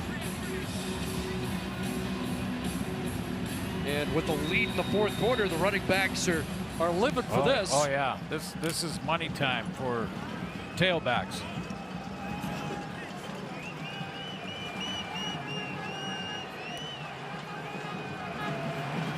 Second and 2. Powell's got the first down. Powell's got Saskatchewan back in BC territory. And on 1 second down goes to William Powell. I thought Dakota Shepley had his best game as a Rider last week in the first game in this series. Shepley's there, Dan Clark's there. Watch them drive block on this run. It's away from the play, but watch them step over, they slide to the left. Now they're driving together.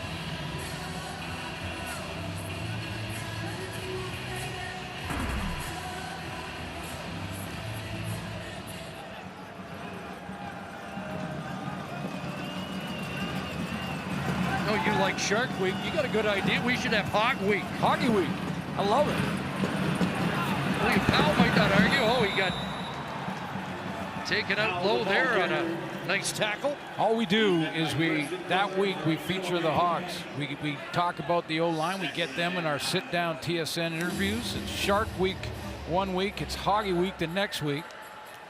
And you'll be surprised how well-spoken that group is. Some smart guys up front. Don't get enough love, do they? They do from their quarterbacks and their running backs. By the way, the last tackle made by the former Saskatchewan Roughrider, Preston Butler. Second and long, they fake to Butler on a roll, little sidearm toss. Fajardo dropping down there to make the connection with Kyron Moore.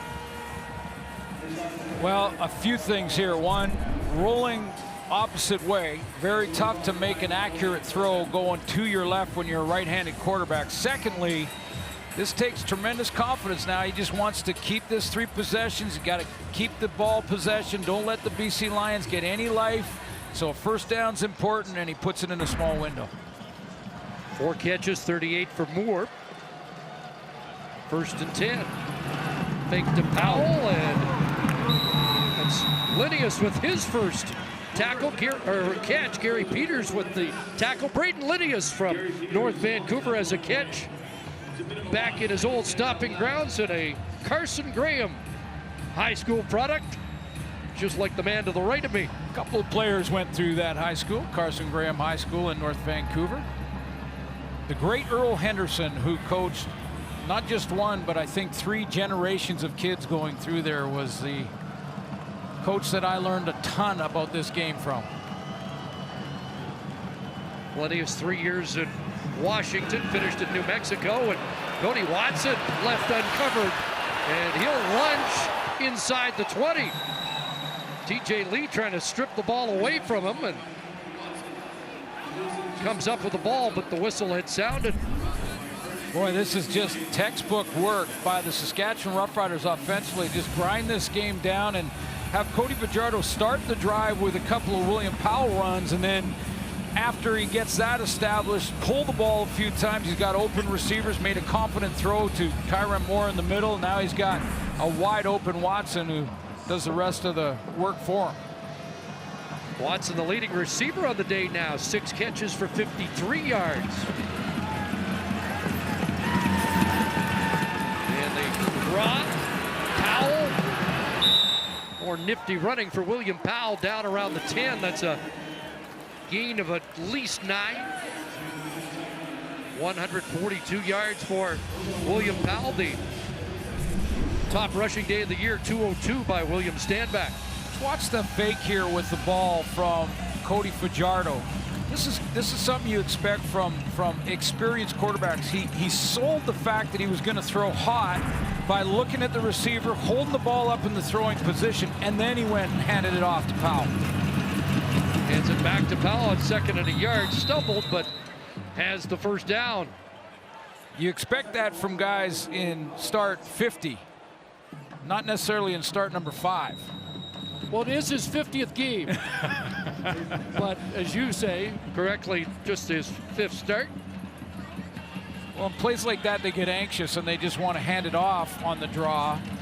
But the defenders are always looking for those keys. So that split-second look with the ball in the throwing position to a receiver, that could freeze a D lineman, freeze a linebacker for a second, and give Powell an extra edge. 3rd consecutive red zone trip, and as you can see, inches short on 3rd down. The heavy team gets called in. And Fajardo comes out, used to do the short yardage, and gives way to Brian Bennett, who had that carry on the fake punt a little earlier in the 4th quarter. And a special teams guy, Brian Bennett. My guess is just take it right behind 67 and just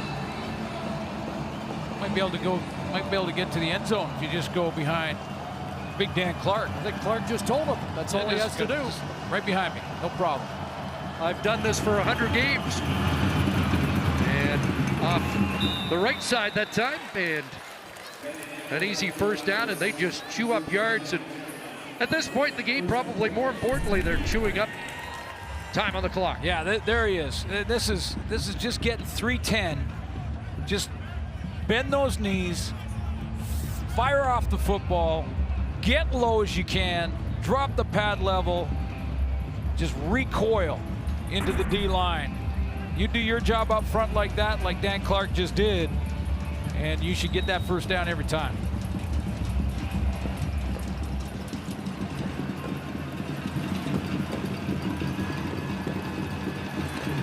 Roughriders in position to put this one away. Just over 4 minutes to go. Pulls it from Powell, tries to get outside and does! Wow. And will get angled out at the 1.5 yard line. How about that move on Gary Peters? How about this move? Gary Peters is over there right now trying to find his shoes and his jock and his elbow pads. He's like, whoa, oh. Froze him. Cody's scored in 5 consecutive games. Last Saskatchewan Roughrider quarterback to do that was Kerry Joseph. But a chance here to score in a 6th consecutive game. Interesting, they're in shotgun in this. I'd be under center and just hand it to Powell. He does hand it to Powell. The 11th play of the drive is into the end zone, touchdown. That's what you want with the lead. That's the drive you want. Season series on the line here. Saskatchewan's bringing it home.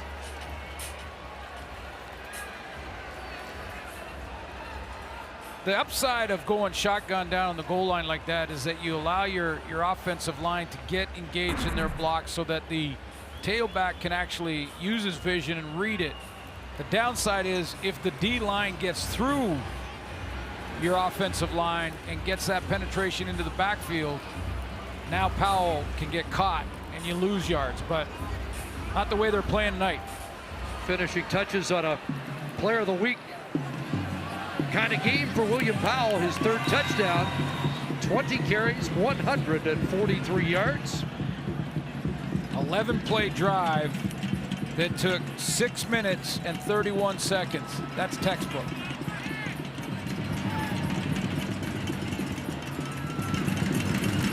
Now for 2, and it's Powell again, and he cracks through for 2 more. 20-point day for William Powell. 45-18, yep, it's the hat trick for William Powell here at BC Place.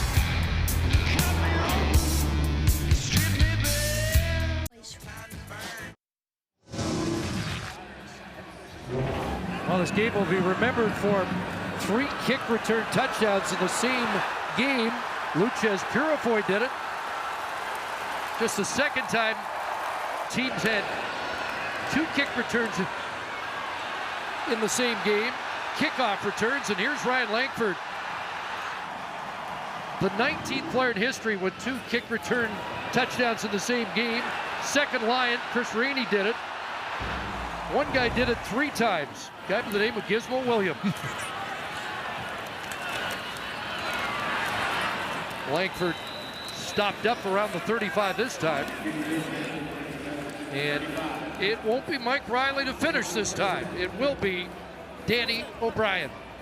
Put a little bow on this show tonight because we started out by explaining what happened in the first game when Riley was left out there with 3 minutes to go and 3 possessions and was still taking a pounding. Actually looked like he had hurt his ankle. Devon Claybrook said yesterday that in retrospect he probably should have taken his quarterback out. Mike Riley mentioned he didn't want to come out. He doesn't ever want to come out. But Devon Claybrook's doing the right thing right now, protecting him against his own desires. Mar Durant can't make the catch. As we hit the 3-minute warning, Durant without a reception on the day.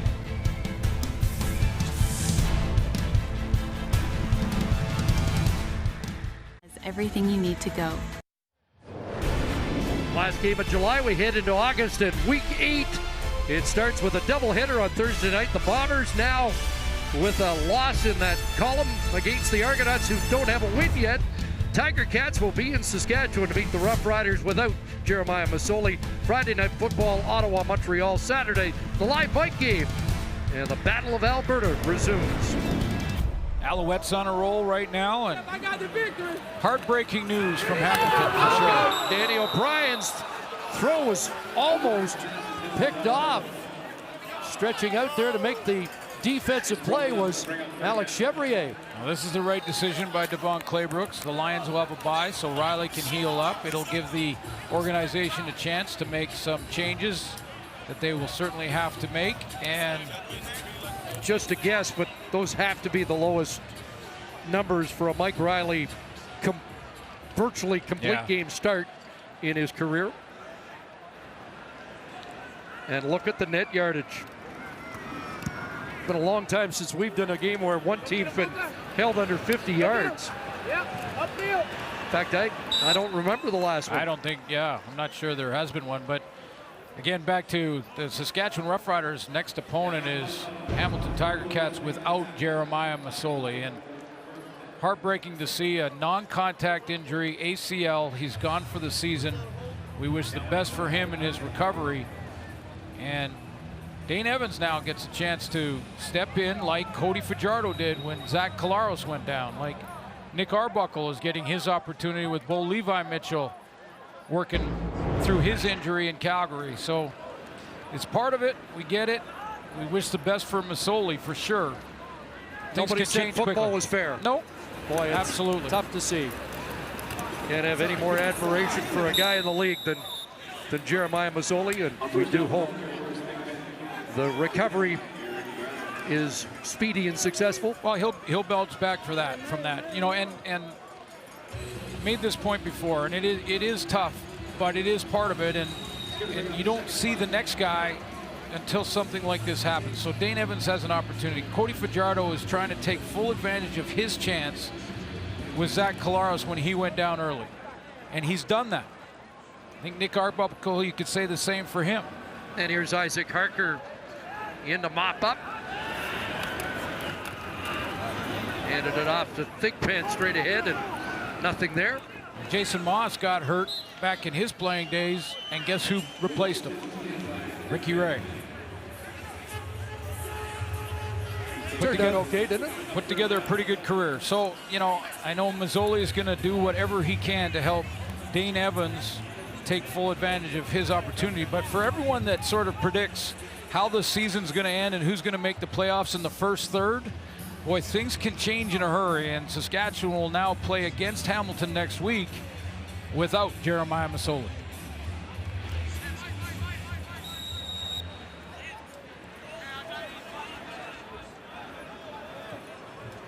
Ryan Langford back. Now up to 277 return yards.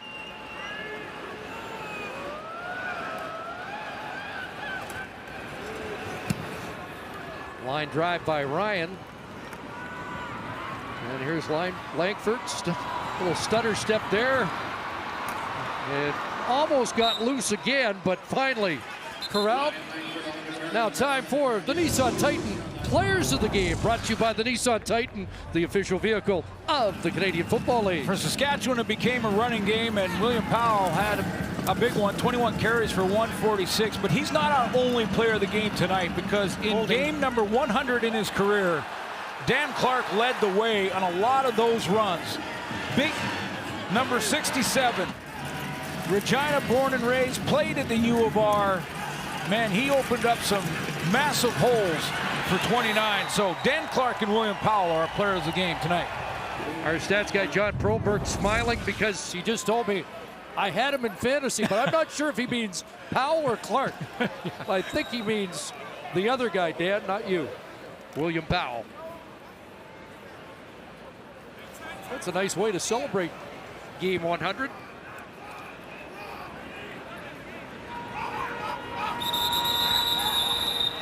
And interesting, and we were in a commercial, and Chris, I know you made a point to me that Charleston Hughes didn't have a big statistical game tonight like he did in the first one. But when you look at the stats, that Rider defense collectively all got involved. I mean, the most tackles in the game, Elimimian with 4. Procedure, BC, number 50. We'll go half the distance to the goal, remain first down. So as Devon Claybrooks said, at the halftime mark, he said, you know, they're doing that delayed blitz, they're stinging us. So the linebackers were a little more involved in the second game plan in the second game against the same opponent. But that team defensively all contributed with a couple of tackles each. Strangely, Hughes may be the only guy on that defense that doesn't have a stat in this game. Purifoy adds to his, and it's a triumphant return for Solomon Elimimian and Manny Arsenault to BC Place. Manny kept the streak alive with one catch, and they're asking him to do a little blocking in the run game, things like that. But thought Elimimian set the tone though early, didn't he? Yeah, he did. And you can bet that Manny will contribute in a bigger way in the passing game as the season goes on. And again, I've said this before, but if you don't do it, follow Manny Arsenault on Twitter, because the guy is so positive. Well, that'll be a penalty. Yeah, Micah Johnson hauling down Pearson, and now Micah wanting to go with Hunter Stewart. And we've got a little extracurricular in the final minute.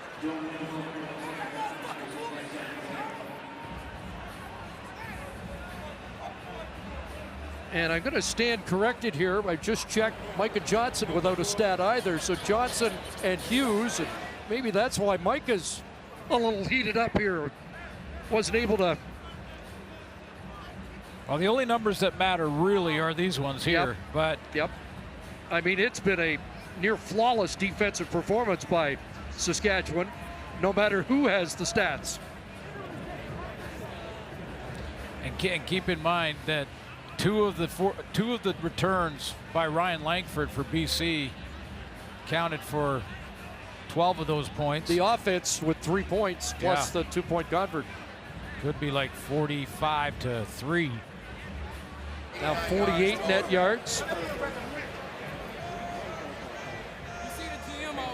Craig Dickinson said his goal was to get them to 3-3 at the third mark of the season, and they're going to do that. After the play, we have multiple major fouls. Unnecessary roughness, Saskatchewan. Number 99 and number 2. Unnecessary roughness, BC, number 50. This will give them a first down, BC. AC Leonard and Micah Johnson involved. Well, decision time. First third of the season is a chance for the coaches on a struggling team. You're Devon Claybrooks. It's a chance to make changes in time to still take a run.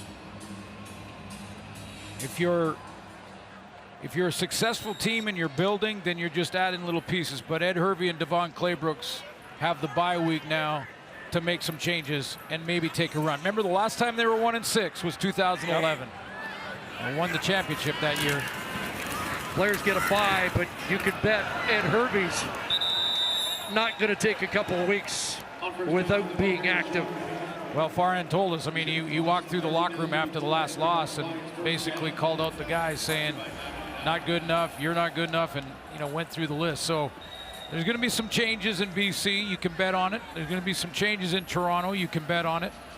The first third, because it is such a long haul and things can change. Just ask the Hamilton Tiger Cats quickly. I'm not saying that they're just going to lose automatically without Jeremiah, but things change in a hurry.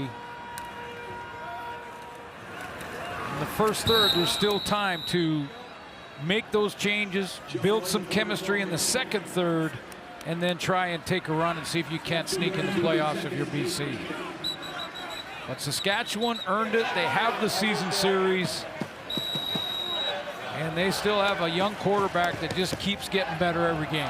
Could be a good one next Thursday when the Hamilton Ticats visit Mosaic. And the Roughrider fans here in the stands are on their feet.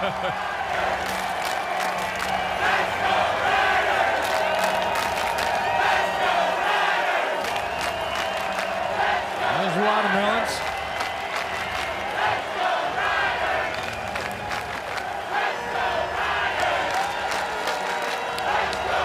Got the guys down on the bench playing along. Yeah. Yep, Saskatchewan with the road game, just in case. Timer, put 2 seconds back on the clock, please. We need 2 more seconds from Kim Murphy.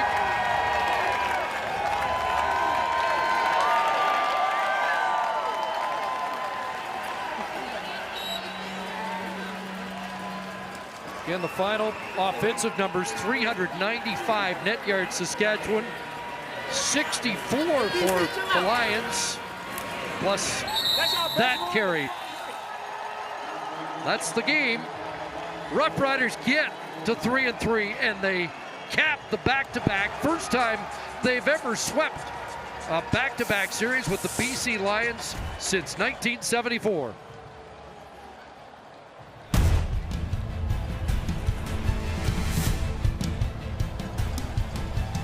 There was some special teams explosions tonight, but for the most part, Rough Rider domination. 45-18, the final score. So long for BC Place. Here comes SportsCenter.